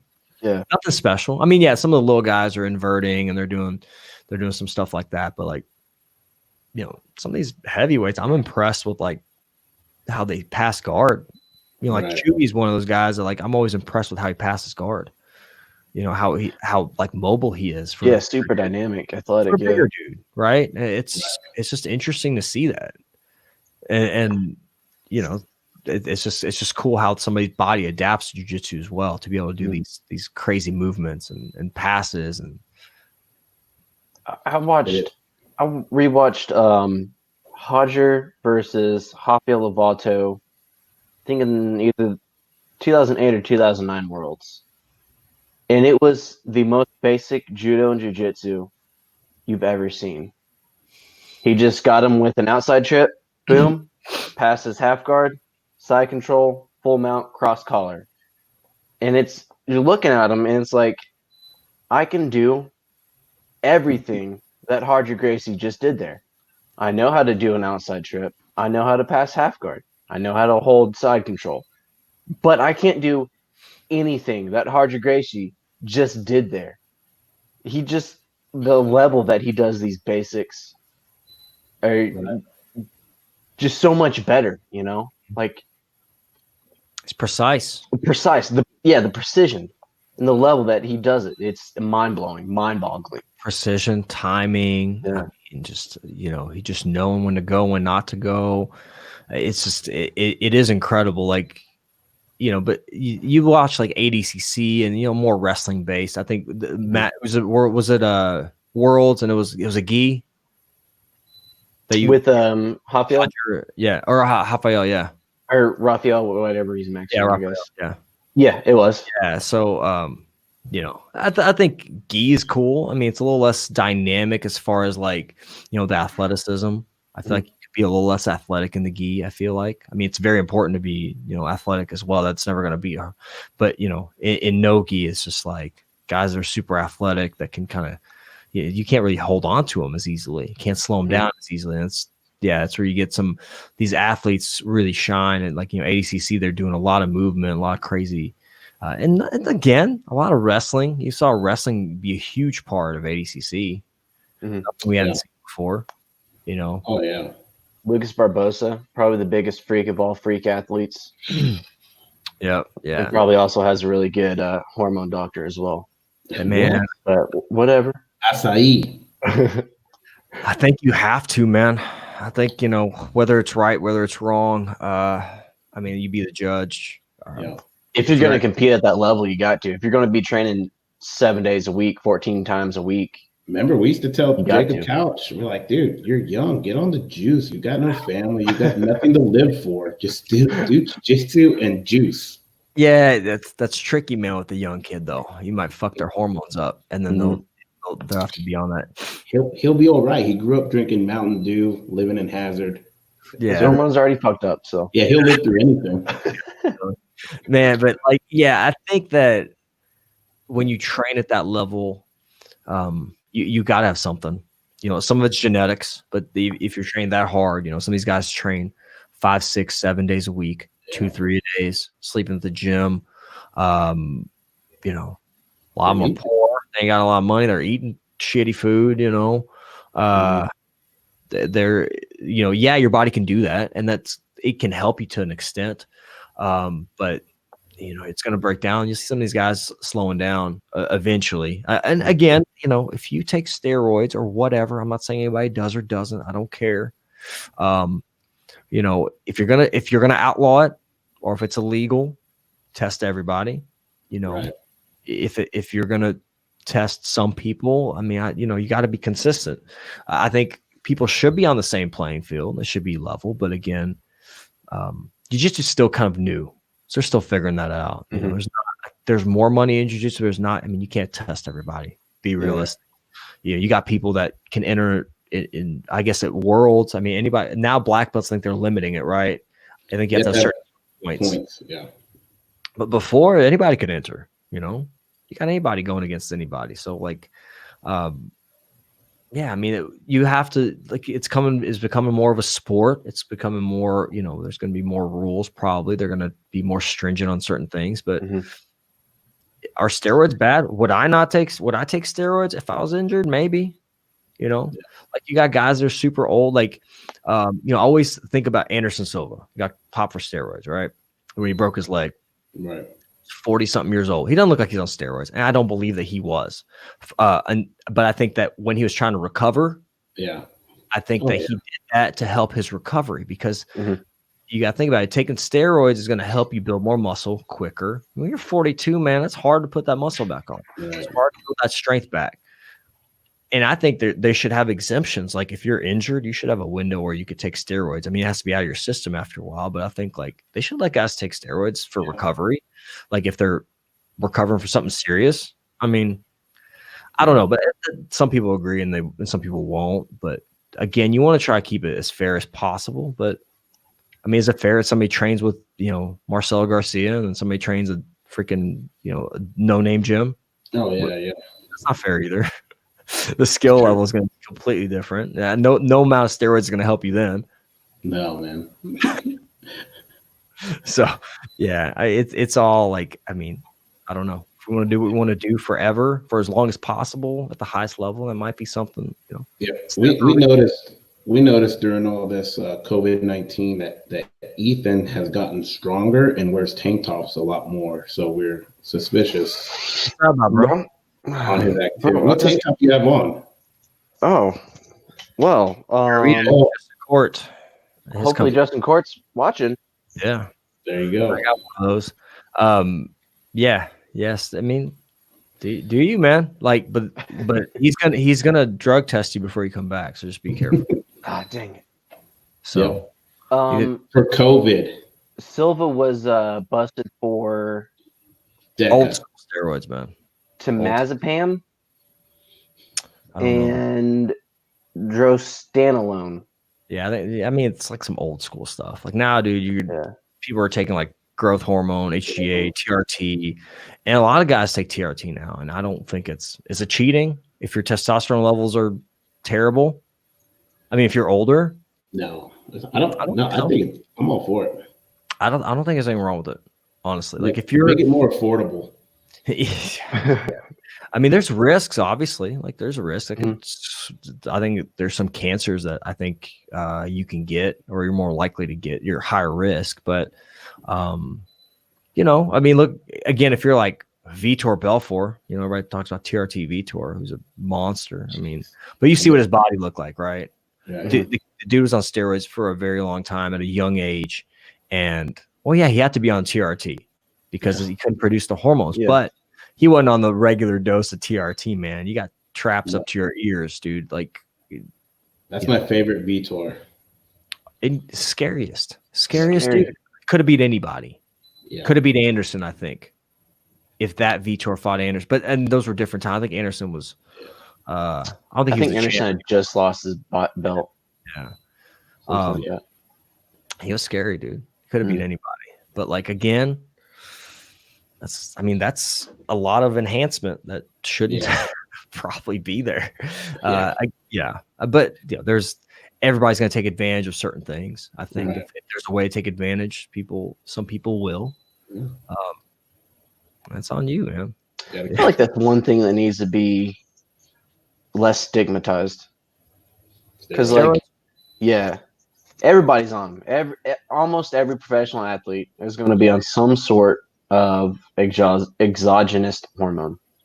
Like if you look at strongmen, like world strongman competitors, Thor Bjornsson and Robert Oberst and those cats, like all the juice. They're clearly on steroids. Sure. But they can't say it because they'll lose their sponsorships and all that shit. And do you guys know who Pudzianowski is? Yeah. Mariusz Pudzianowski. He was 6-time world's strongest man, but he's only credited for 5 because they needed a scapegoat for one of them, and he was the one they picked out to drug test. So here's my go ahead. But clearly all of those guys are, juiced to the gills. 5'9", 400 pounds. That's not normal. People want to see that shit. People want to see miraculous things. They want to see Thor Bjornsson lift 1,100 pounds. Like, okay, some of that is, don't get me wrong, there's a lot of hard work, a lot of dedication, eating a shit ton of food. It's tough. It's a tough life. And it's probably not the best as far as for your health. But where it changes is like if you're punching someone in the head and you can really punch them a lot harder because you're on steroids or that's where like look, if you're going to allow it for everybody. If you're not going to allow it, again, don't allow it, whatever. Right. That's the thing. The thing is like, if you miss a lift, you miss a lift. You're not hurt. I mean, anybody, but like, dude, if somebody's fighting you and they're on steroids, they could probably do a lot more damage. And that's the issue for me. In jiu-jitsu, they could probably hurt you a little. I don't think it's as serious as far as injuries go, but in MMA, I think it you either let everybody do it or again you don't let anybody do it. But people like seeing freak shows and stuff like that. I mean, WWE, WWF back in the day. Yeah, those guys beat the shit out of their bodies because they wrestle like 300 days a year. You can't get slammed on that ground like that. Yeah, they don't get tested. Well, hell no, they don't drug test them. Like, they want Hulk Hogan or whoever, they want them doing that shit. They want to be big. Well, you can't be like 60 and like still have biceps like that. Dude, The Undertaker is still doing it. Is he still jacked? Yes, it's still wrestling. He's like 61. Dude, fuck all that. Why can he do that? Because he's done it for a long time. Part of the reason, because his body's just built to do that shit. It's used to it. But wrestling's, I mean, it's fake, obviously. If somebody doesn't know, sorry. But, it's still real to me, damn it. It's still real to you. Again, in that aspect, dude, it's going to keep your body together to some extent. Would I rather be like on a bunch of painkillers or steroids? Probably steroids. Steroids, yeah. Again, you don't want to be getting the stuff from like Mexico, the underground stuff. You know what's in it. Get it from. I mean, I think it's just legalize it. Yeah, probably, and it'll be safer. And you'll have a doctor administering it. You'll know what you're getting. It won't be tainted with anything. So, I mean, there's slowly you see more like TRT clinics popping up and being legal now. People live longer. People are active longer. Like got people doing jiu-jitsu that are 50, 60. Yeah. They want to do it, and they want to do it to some level. I mean, it's not going to you're not going to be a world champion if you're 60 and you're on steroids, but it's going to keep your body together. And I think for all of us that like jiu-jitsu, and I think something we may consider down the line if we don't already, Yeah. I mean, it's just there's risks. There's risk with anything. Yeah. I'm drinking bourbon right now, so we are, and then risk right there. It's kind of one of those things, man. It's like, all right, well, we're not allowing, prohibition. You had that shirt. That was a badass shirt, by the way. It's just like, it's. I mean, that was outlawed. Alcohol was outlawed. Yeah. Marijuana's outlawed. Yeah, so I was watching Boardwalk Empire during all this, and that's when I came up with the shirt. I was like, yeah, you know what? I'm gonna make some shirts. I sold 60 shirts. Like, that's awesome. I'm doing another order. Yeah. Go ahead. Did you are you allowed to open up your office yet? Yeah. I've been open. Like PT could have opened like 2 weeks ago. Okay. Yeah. So basically we're, you got to wear a mask, you got to wear gloves, but like, I mean, I was a little initially. I was like, man, because there's just all this hysteria, dude. You're scared. Like, I was nervous about it, man, because they made it seem like it was just like, dude, people are gonna get wiped out, And I've got my parents are older in their 60s and higher risk, and like, you're nervous about that shit. But like, what I want people to do, what I want is be safe. Go for the safest, do whatever you got to do to be the safest possible. Then when we learn more information, adjust accordingly. Like, all right, it's been around longer than we thought.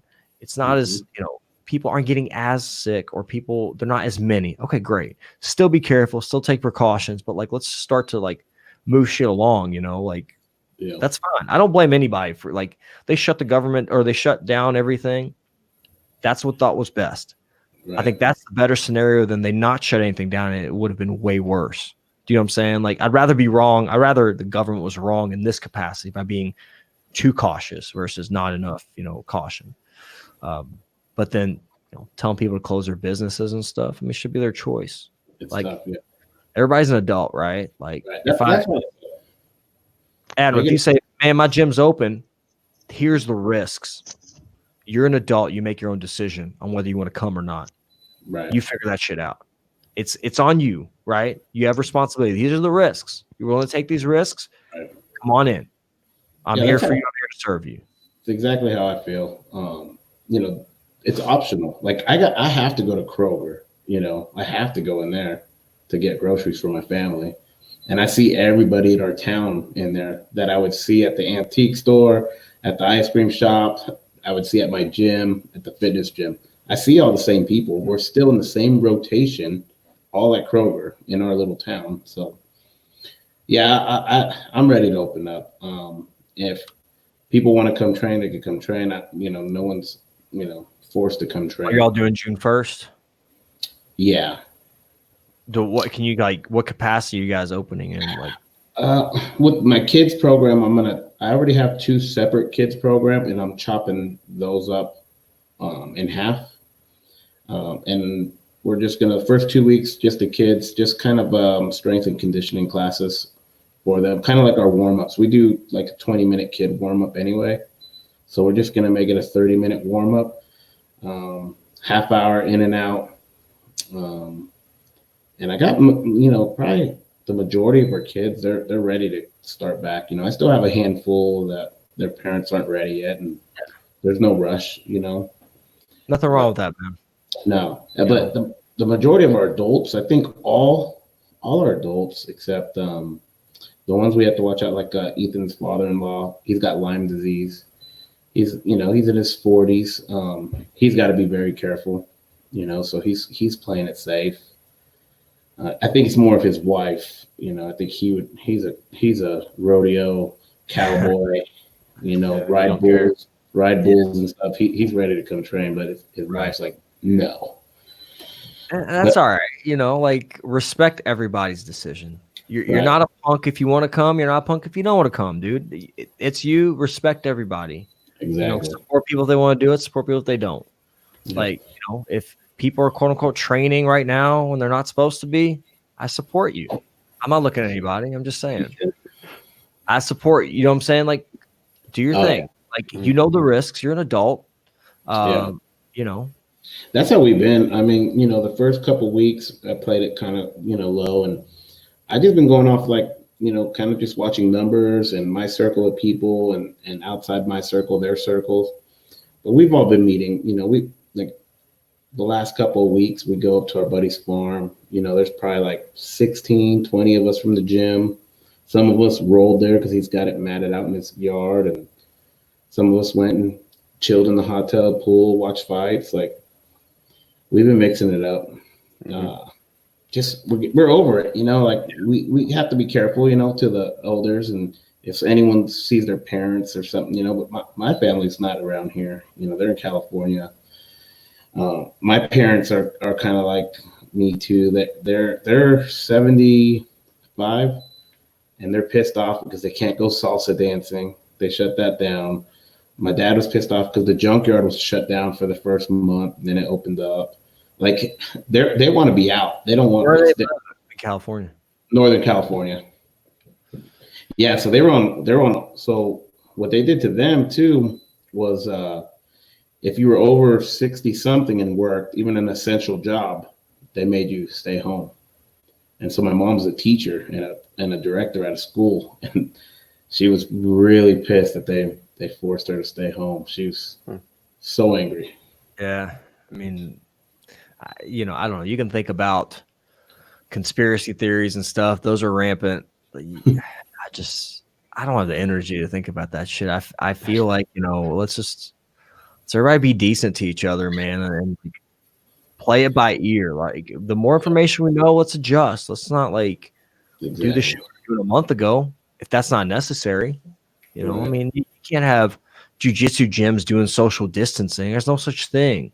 Yeah. I mean, okay, you can do some. Let's put a square on your mat and you stay in that square. No, I can do that at home, man. Jiu-jitsu is done with other people. Like, again, there's little workarounds. Like, you can bring I saw some gyms like bring your spouse or bring your, somebody for like your kid or whoever, and you train with them. Right. All right, that's fine. I mean, again, it can help some people, but some people have been training for a while. Like, what are we doing? Yeah. I mean, some like our gym that could actually work out if we wanted to do that. If we have a lot of couples that train at our gym, but those are the worst ones to have as rolling partners. Sometimes. They end up in a fight or getting hurt like Ethan. Yeah, and I don't know, man. Like, I hope we just I don't know what normal is going to be. Right. Like opening up your business, has it affected you still, or is like the same people coming? Like, are people ready to get treated, or are they being cautious? It just depends. Like,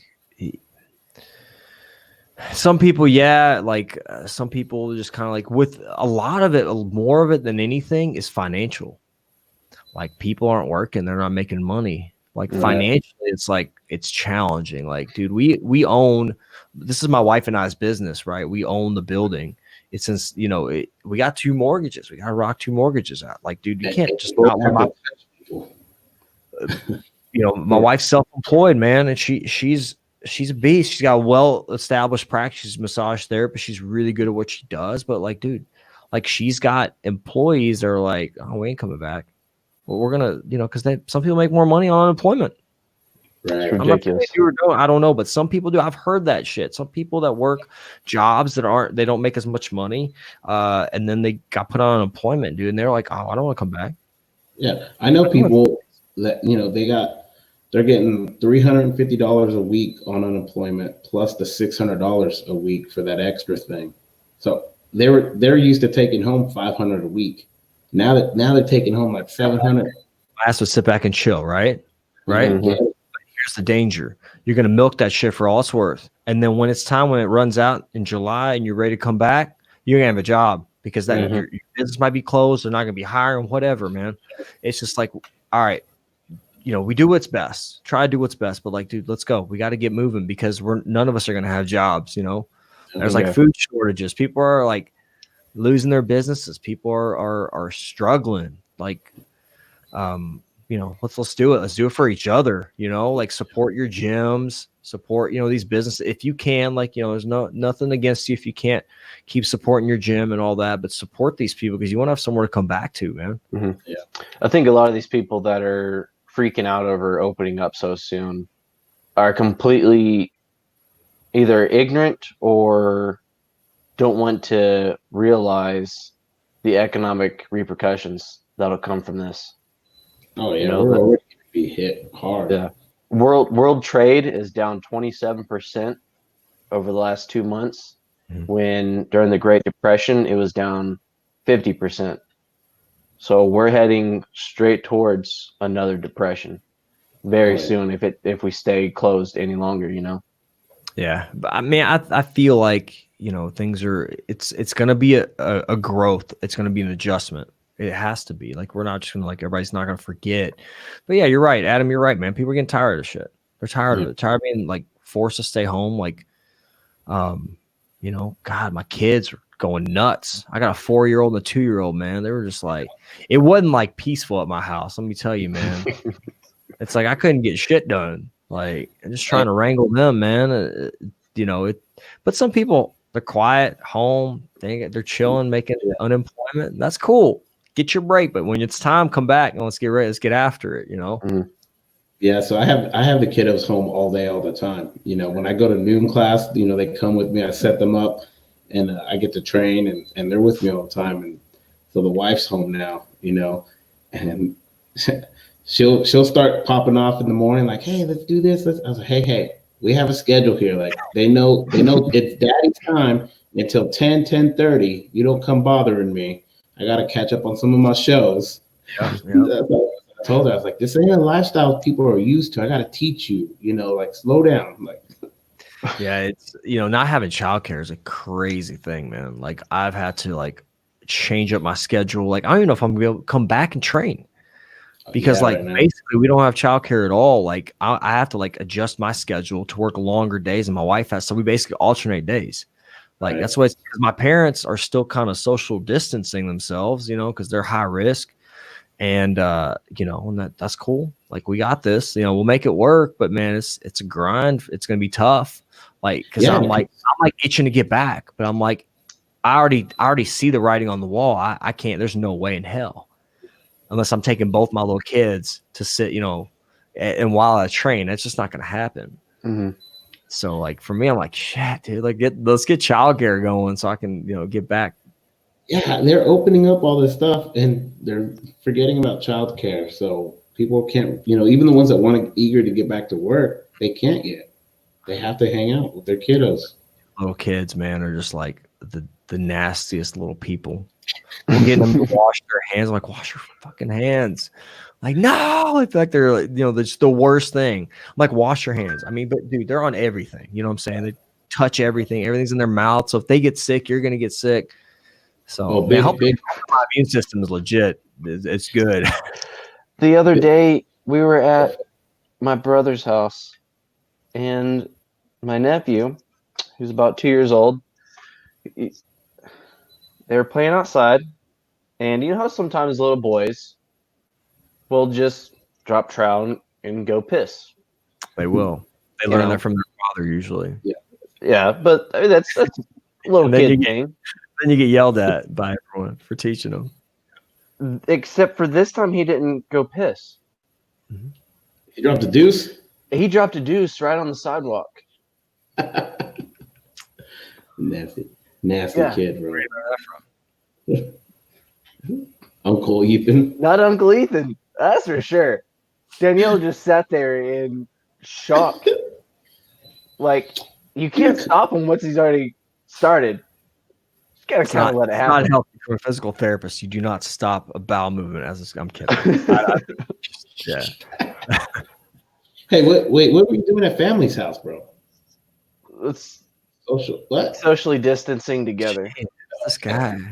You might be the star of the coronavirus in Georgetown, Kentucky, man. Especially after that kid shitting on the sidewalk. Dude, my daughter, literally, it's like we were potty training. She's 2.5, potty training her, and like she's so smart, and like she would purposely like take her pants off, go run in her room and shit on the floor. Oh my God. And then she come in and she goes, "Daddy, I poop it on the floor." I'm like, "What? No, you didn't." Well, then she showed on the floor. She showed you to take your pants off and go poop on the floor. Why don't you go poop in the bathroom? What is that? What is it? What's wrong with the bathroom? Like, oh God, dude. It was, dude. So she finally figured it out. Like, she's too smart. Like, little kids are too smart sometimes. It's like, I'm going to do the opposite. I'm going to make it hard on you. You're going to make sure you clean my poop up all day long. Dude, do you know Ruben Moore? Ruben Moore. The name sounds familiar. He's an MMA fighter out of Core. Global. Yeah, Core. Where's that? Core? Yeah, Core. Had the Haddads. Yeah, I know. Core. I don't know if I know that guy. I know the name though. It's kind of a unique name. You probably know. He's got 2 kids about the same age as yours, 2 and 4, and same situation. Pulled the pants off, shit on the floor, but they didn't tell Daddy. And he posted a picture on Facebook, and horrible. They thought the walls were coloring books. They painted it, but they didn't have crayons. Instead, they had sticks and turds. His walls were covered, just handprints and smears. Tiny handprints all over the fucking wall. It's kind of cute once you think about it. Oh. Dude. Oh God. Little kids, man. They are themselves. Like, you know what I'm saying? Like, I just hope not to ruin my kids. Like, I hope they just like always stay crazy and creative and do whatever. Like, you just hope, like, man, am I like censoring them too much? Like, I want them to do them, you know. I'm not saying I want them to put poop on the walls, but I'm just saying, like, kids don't care. Little kids, man. You know? Don't give a fuck, dude. All my kids are crazy, and Jackie's like, it's because they're raised by you all day long. And I was like, yeah, look, sometimes when they're arguing or like they're saying something, it's just they're doing something that they shouldn't, but they're super smart about it, you know. And even my 4-year-old, she's 5 now, Peanut, she negotiates, you know, like she knows she's not allowed to get, you know, like a treat out of the fridge or something, you know. She needs to wait for lunch. And I have the baby asleep on me. And I go, shh, don't wake your sister up. And she'll go, I'm going to be loud unless you let me get the treat. It's just like a granola bar or something. And I'm like, no, shh. And she goes, I'm going to be. I'm like, okay, go get it. Go get it. Don't.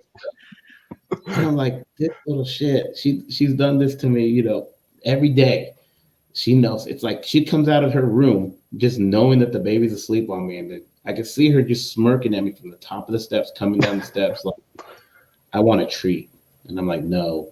Give her a treat, bro. I'm gonna be loud. I'm gonna be loud. You negotiated with the terrorist, and now the terrorists win. They own you. Those kids, man, like they own you. They own me. Like, all right. I'm a sucker. My mom, my wife was like, you know, my son was like talking back, and she's like, no, you don't. He's got like a leap pad thing, like a little pad, like an iPad kind of whatever. Yeah. And like, you know, I'm the worst. Like, I will break easy. She's like, no, you've been talking back. You don't get the leap pad today at all. And like, and I'm sitting there behind, like, just let him have it. You know, like he's upset, and I'm just the worst about that shit. I'll do that. They'll break me so easy. But she's a lot tougher about that. Like she can hold her own. I can't do it. I can't either. It's tough, man. Well, kids, you want them to be happy, right? You want them to like get what they want, but that's also bad. I know. Yeah, I had a tough time of trying to find the level of like, okay, like I don't want to spoil brat, but I want to spoil my kids because, you know, I didn't grow up with much. I didn't have nothing really.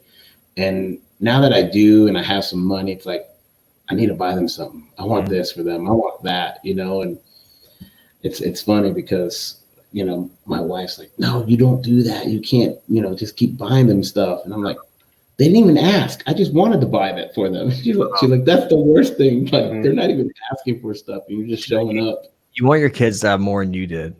Yeah. Like that's a big thing. Like you always want them to, you want to be a little bit, you want them to have it a little bit easier, which is not necessarily the best thing. You want them to work, you want them to struggle some. They need to struggle.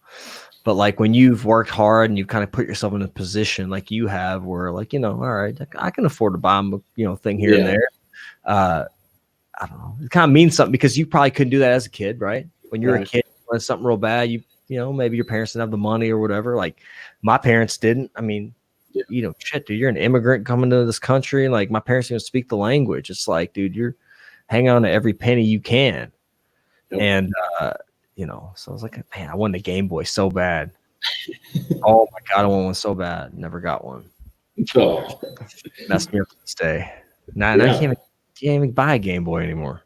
Mm-mm. That's the thing. Like, so my son on Wednesdays, he teaches the 3 and 4 year old class. He teaches. I help him. Right on. It's his class, and he gets $10 a class. And so when this shut down, and he spends his $10 on Fortnite. It's his money. He can do whatever he wants. I don't understand that shit. I don't even know what that's all about. Yeah, Ethan does. He's a gamer. I don't understand Fortnite. No, so anyway, it's his $10. He can do whatever. And, if he knows there's something coming up, he'll save half. Whatever. He's $40 a month he makes. And when all this shutdown happened, he's like, "Hey, Dad," he's like, "can I record the videos and send them on to the parents page of the kids class?" And I was like, "Oh yeah, you really care? That's good." And he's like, "Yeah, but I still get my $10, right?" And I was like, this little sucker. Like, he's working for it, man. He's a hustler. The economy doesn't stop, Dad. It's got to keep going. It does, man. So I've still been paying him, dude, to make videos once a week. Dude, he didn't ask you for unemployment. He said, "I want to work, man." Yeah. Creative. That's good. That's what I'm saying. Like, I respect that kind of stuff. Like, I'm like, all right, dude. Like, he's 11 and he gets it. He's starting to question money, like how much that cost and how much is this, and he doesn't ever ask for a lot, like his soccer program he's in, like he's asking money, like how much does that cost? Like that's about $1,400 a year, bud. Yeah. Is he travel team? Yeah, it's travel team, everything. Make that money. And he wants a gaming PC, like which I know nothing about. So I Jake Childress is helping me, get one built for him. It's gonna end up be like $600 for this gaming PC for him. A little bit more than that. Yeah. $600 just for the computer itself. Box? Not the monitor. Yeah, not the keyboard. I'm like, okay, like he never asked for nothing. He don't ask for toys anymore. He gets jiu-jitsu gear, soccer gear. So I was like, all right, babe, we'll do this for his birthday. He has straight A's all year round, and his school's pretty hard. He goes to a private school, and the education there is pretty crazy. And so I told her, I was like, I'm gonna get it for him. Like, he's 11. He's responsible. He doesn't break his stuff. So I told my buddy what I was doing. He's like, "Dude, you're crazy. Why would you get him that? Like that's expensive." And I was like, "Man, it's something he's really interested. He's really responsible." I was like, "I have no problem." So we're getting him the gaming PC. Let's spoil these kids, man. It's not good. If you can do it. Yeah. I mean, definitely. Yeah. But it's hard. It's hard not to, like when they're good kids like that, and he doesn't ask for a lot, and he stays active. He plays sports. He's still an active kid. He's a good kid. Mm-hmm. The only times I've had to get on him is when Couch lived here. Him and Couch would get in legit arguments, and Isaiah would start hurting his feelings and wouldn't let off. And I'd be like, "Buddy, you got to respect him. He's older than you." And he would argue, like, "I don't have to respect him." And I'm like, "Yeah, you do, buddy. He's an adult." Yep. Man, kids are honestly like a direct reflection of their parents. I mean, they are. If you see a kid, I mean, not all the time, but man, honestly, like If my kid learns a bad word, it's usually from me. There was when we were watching Boardwalk Empire, and my daughter walks in. Like she was taking a nap, and she walks in. I think, she said, I don't want to say this. I said it on the podcast, but like she, like right as she was walking in on the Steve Buscemi goes cocksucker, and my daughter says it, and I'm like, me and my wife look at each other like, what the? I mean, she just went straight from like, just to, I mean, it gets about that's it, and I was like, oh my gosh, she starts saying that. She said that it was like perfect. I mean, there's no mistaking. She said it. I was like, oh shit. Oh fuck, shit, no, damn, fuck, no, yeah, leave, dude. And they have a keen sense of like, they know, like they look at you like, what did you just like? Yeah. They look at your face and they see, because you say it and you say shit, and then you're like, just like see if they heard it, and they watch you as little turds watch you, and they're like, oh shit. Adam, do you remember that time when I lived with you, and it might have been like a Saturday morning or something, and Jackie was at home, and Penelope was just learning how to talk. She's probably 2, something like that. And Jackie was doing something, and then Penelope just yells, "Bitch!" Yes. And me and Adam are both sitting there like, oh no. And Jackie just turns to us. She looks at us. You guys taught her this word? Like, We didn't teach her that word. Yeah. Learned it. She's somehow. smart. She's smart. She picked up on it. Picked it up on the TV, yeah. They do, man. They do, man. I'm constantly having to like mute the TV when they walk in the room, because I'm always watching something that has, Boardwalk Empire. We just finished all the seasons of that, so the timing's always bad. That either they walk in on that or walk in on a sex scene. I'm like, oh god, remote. Gotta close that. Gotta lock that door, man. I know, man. They're good. They're good at that. They know when to They know walk what's in. up. Yeah, they know what's up. They know. It's all good though, man. Kids are fun. Like my son's got a little bit of interest in jiu-jitsu. He's 4.5. He's still a little young, but I'll take him with me. Like he'll go on like Saturday mornings with me when I got the kids. He'll watch, and he's kind of like, I'll chase him around the mats before and after training, before all this shit started. And he's like, Daddy, when are we going back to jiu-jitsu? I got some mats, and I got him a little gi. We'll mess around a little bit. I'm just trying to keep it fun. Of course, you want your kids to kind of get into it, but like, I mean, honestly, for me, I want him. As a kid, I was a little bit like, I was very non-confrontational, but it was because I was kind of scared. Like I was scared to to get in an altercation. I don't want my kid to be scared. Like I don't want him to start fights, but I want you got to know, like if jiu-jitsu as a little kid, man. You've been there. You've been in kind of a close quarters, and I think it's one of the best things you can give your kids. Honestly, like I mean, I don't care if he does it. I don't care how long. At least 6 months. I want to get something out of it. Like man, that's the important thing. I think jiu-jitsu can help in that capacity. So like getting your kids a start. I think every kid should do it. I don't care if they do it long term, but just do it long enough, because I mean it's vital. I think it's important, man. I mean, imagine kids getting bullied and the shit beat out of them, like it's craziness. Yeah. But it's a different kind of bullying though now. Like, I mean, it's an online bullying craziness, man. It's like, it's all mental warfare now. It's not as physical. The psychological shit. Which in some cases can be worse, man. I mean, like you got these young girls or whatever. They're like unsure, like, I mean, everybody's self-conscious. Like when kids are starting to grow up, they're I mean, you got, I mean, I can't imagine if we had social media when I was like 15, 16, the shit I would have like put on there, I'm like, thank God it wasn't around, because I would have made some bad decisions. Or video phones, like I'd been in jail.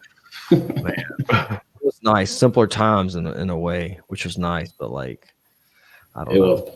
It was like, I look at my son, he's 11, and during this quarantine, I'm really catching up with the old friends back home, and we start remembering stuff like, man, because we all have kids now. I'm like, when we were their age, we were out there causing trouble, trying to see what this weed was about, in 5th grade, 6th grade. I'm like, dang, my son is nowhere near that. Like, I love it. Like, he's innocent stuff, and like, when I hear him and his friends, sometimes they start like giggling or something, they're upstairs, and I look at them and I'm like, man, they're such dorks. Like, I'm like, they would have been the dorks. And I'm like, that's what I want, though. I don't It's want them to good. be, No, it's a we're good, all being a dork, man.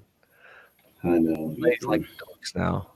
We're all kind of dorks, man. We sit there like watch jujitsu videos all the time, like watching two grown men or women like roll with like, oh, what's this ankle out? We watched John Danaher for God's sakes, man. I mean, It's true. it's like But sounds I like look how watching. innocent they are. And it's like, I love it. I love that, and his group, his best friends are jiu-jitsu kids too, and their parents train. And it's like, he was raised in our gym, and I never pushed jujitsu for him. I never asked him to do a class. He was about 6.5, and little Jaden had started training with us. And Jaden was in practice maybe the third week. Isaiah became friends with him, and Isaiah's like, Dad, what do I have to do to try out a class? I'm like, what? I was like, jump in the class, whatever you want, bud. So he jumps in the class, and then he was addicted. Like a month and a half later, he competed at like a Naga and won. Like he was just kind of everyone's like, oh, he's such a natural. It's like, well, he's grown up in this, since, he learned how to crawl in the gym. He learned how to walk in the gym. He's talking in the gym.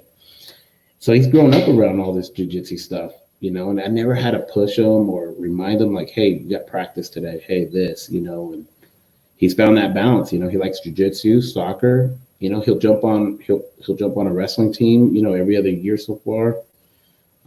He played flag football, and he's a good kid.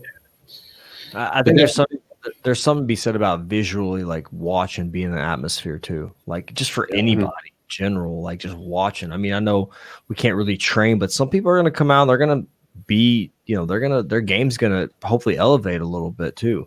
Just being able to watch, study. And there's something to be said about that. A lot of these elite guys study so much. And like a little kid, like a sponge, that stuff, and it's gonna integrate in their little heads, man. They're gonna like, I mean, I remember watching UFC, and I never, my first class, I mean, I still didn't know, but I kind of had an idea on like what guard is, half guard, mount, or from watching fights and stuff. And so I think that stuff helps, gives you an idea on what's going on. So I think but being in the environment, man, especially if it's a good gym environment, everybody's happy to be there. How can you not want to train? Right. Do you teach? Yeah, I just some like here and there, like as far as like jiu-jitsu classes. Yeah, I'll teach some here and there. If sometimes like just my schedule doesn't really allow for it, but like some Saturdays if they need somebody to come in, like just run class. I love it, dude. You know how like you get that feeling where it kind of when you're teaching, it makes you a little sharper on 100%. Yes. Yeah. So my son, he realized that on his own, teaching classes. He's like, Dad, he goes, it's weird. He's like, when I teach, I feel like I'm learning more. And, he's had a hard time kind of describing that feeling, but I knew exactly what he's talking about, that feeling of like, being super sharp and teaching and paying attention to what you're going to teach and what you just taught. And so he figures that out like on his own. And I'm like, man, this jiu-jitsu is so awesome. Like this kid is getting it without me pushing it, pressuring it. He understands already what's going on. So yeah, cool. I think there's a couple. I mean, there's a few ways to obviously get better at jiu-jitsu. Like I think if you're a white belt, like I mean, you're not gonna be teaching, but like tournaments are a great way to really figure out what you need to work on. But yeah, once you get up there, you like to like, because there's certain things I do well. Like, I mean, I'm not like, the best jiu-jitsu guy, but there's certain things I think I do a lot of loop chokes and stuff. For some reason, that was like a thing that I got good at. I've heard about your loop chokes. Thank you. Yeah, it's just something I don't know why like I got good at it, but like it's just some things you're kind of drawn to. But that, so that's something like people always want to learn from me. Like, oh, show me your loop choke. And it's not even something I hit in the gym anymore. I hardly ever go for it actually. But like, it's cool just how you pick things up and how you sharpen that stuff too. But teaching, for somebody that's been at it for a while, it's a great way to fine tune. I mean, because you like, how do you explain something to someone that really is a white belt, maybe doesn't even have a clue how to get, how to even be in closed guard and open up your hips for a scissor sweep. Right. How do you do that? It's like scissor sweep to you and I. We're like, what the hell? We can do that shit in our sleep. Like, it's nothing. But some people struggle with it. It's just like, but then you learn how to fine tune, how to teach somebody to do that, and you're like, oh shit, I can maybe reposition. You figure out, black belts still hit scissor sweeps on people all the time.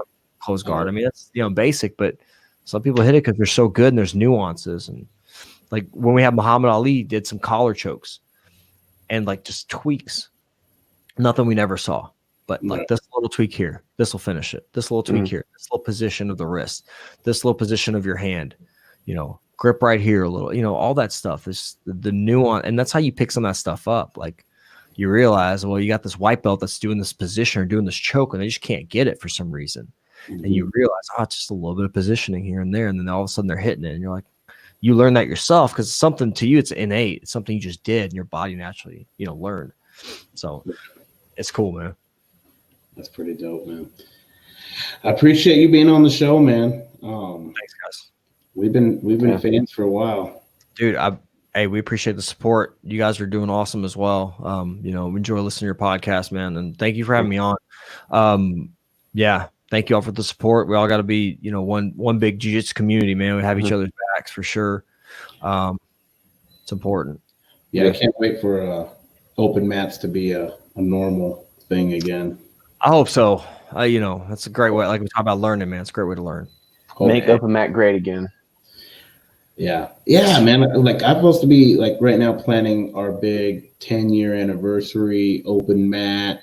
I was gonna have food trucks outside, and it's like people are like, "Hey, are we gonna do it June? Are we gonna do it June?" I'm like, "No, I have to wait. I have to see how this plays out. With everything opening up, we got to see what goes on." Like, dude, it's free food. You can hook it up with free food. You got it. But I appreciate you, man. Where can people find you? On Instagram, the Jiu-Jitsu Therapist. You can go to jujitsutherapist.com.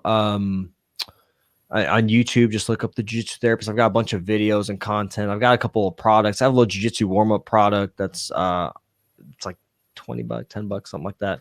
But yeah, if anybody, even if you got some questions, man, you got a jiu-jitsu question, you got an injury question, just reach out, man. I'm more than happy to help out any way that I can, for sure. All right, appreciate it. Ethan Goss, where can I find you? At the Boss Goss, down here on everything. Instagram, Facebook, the Reddits. The Reddits. Yeah. This guy. All right, guys, you can find me everywhere also.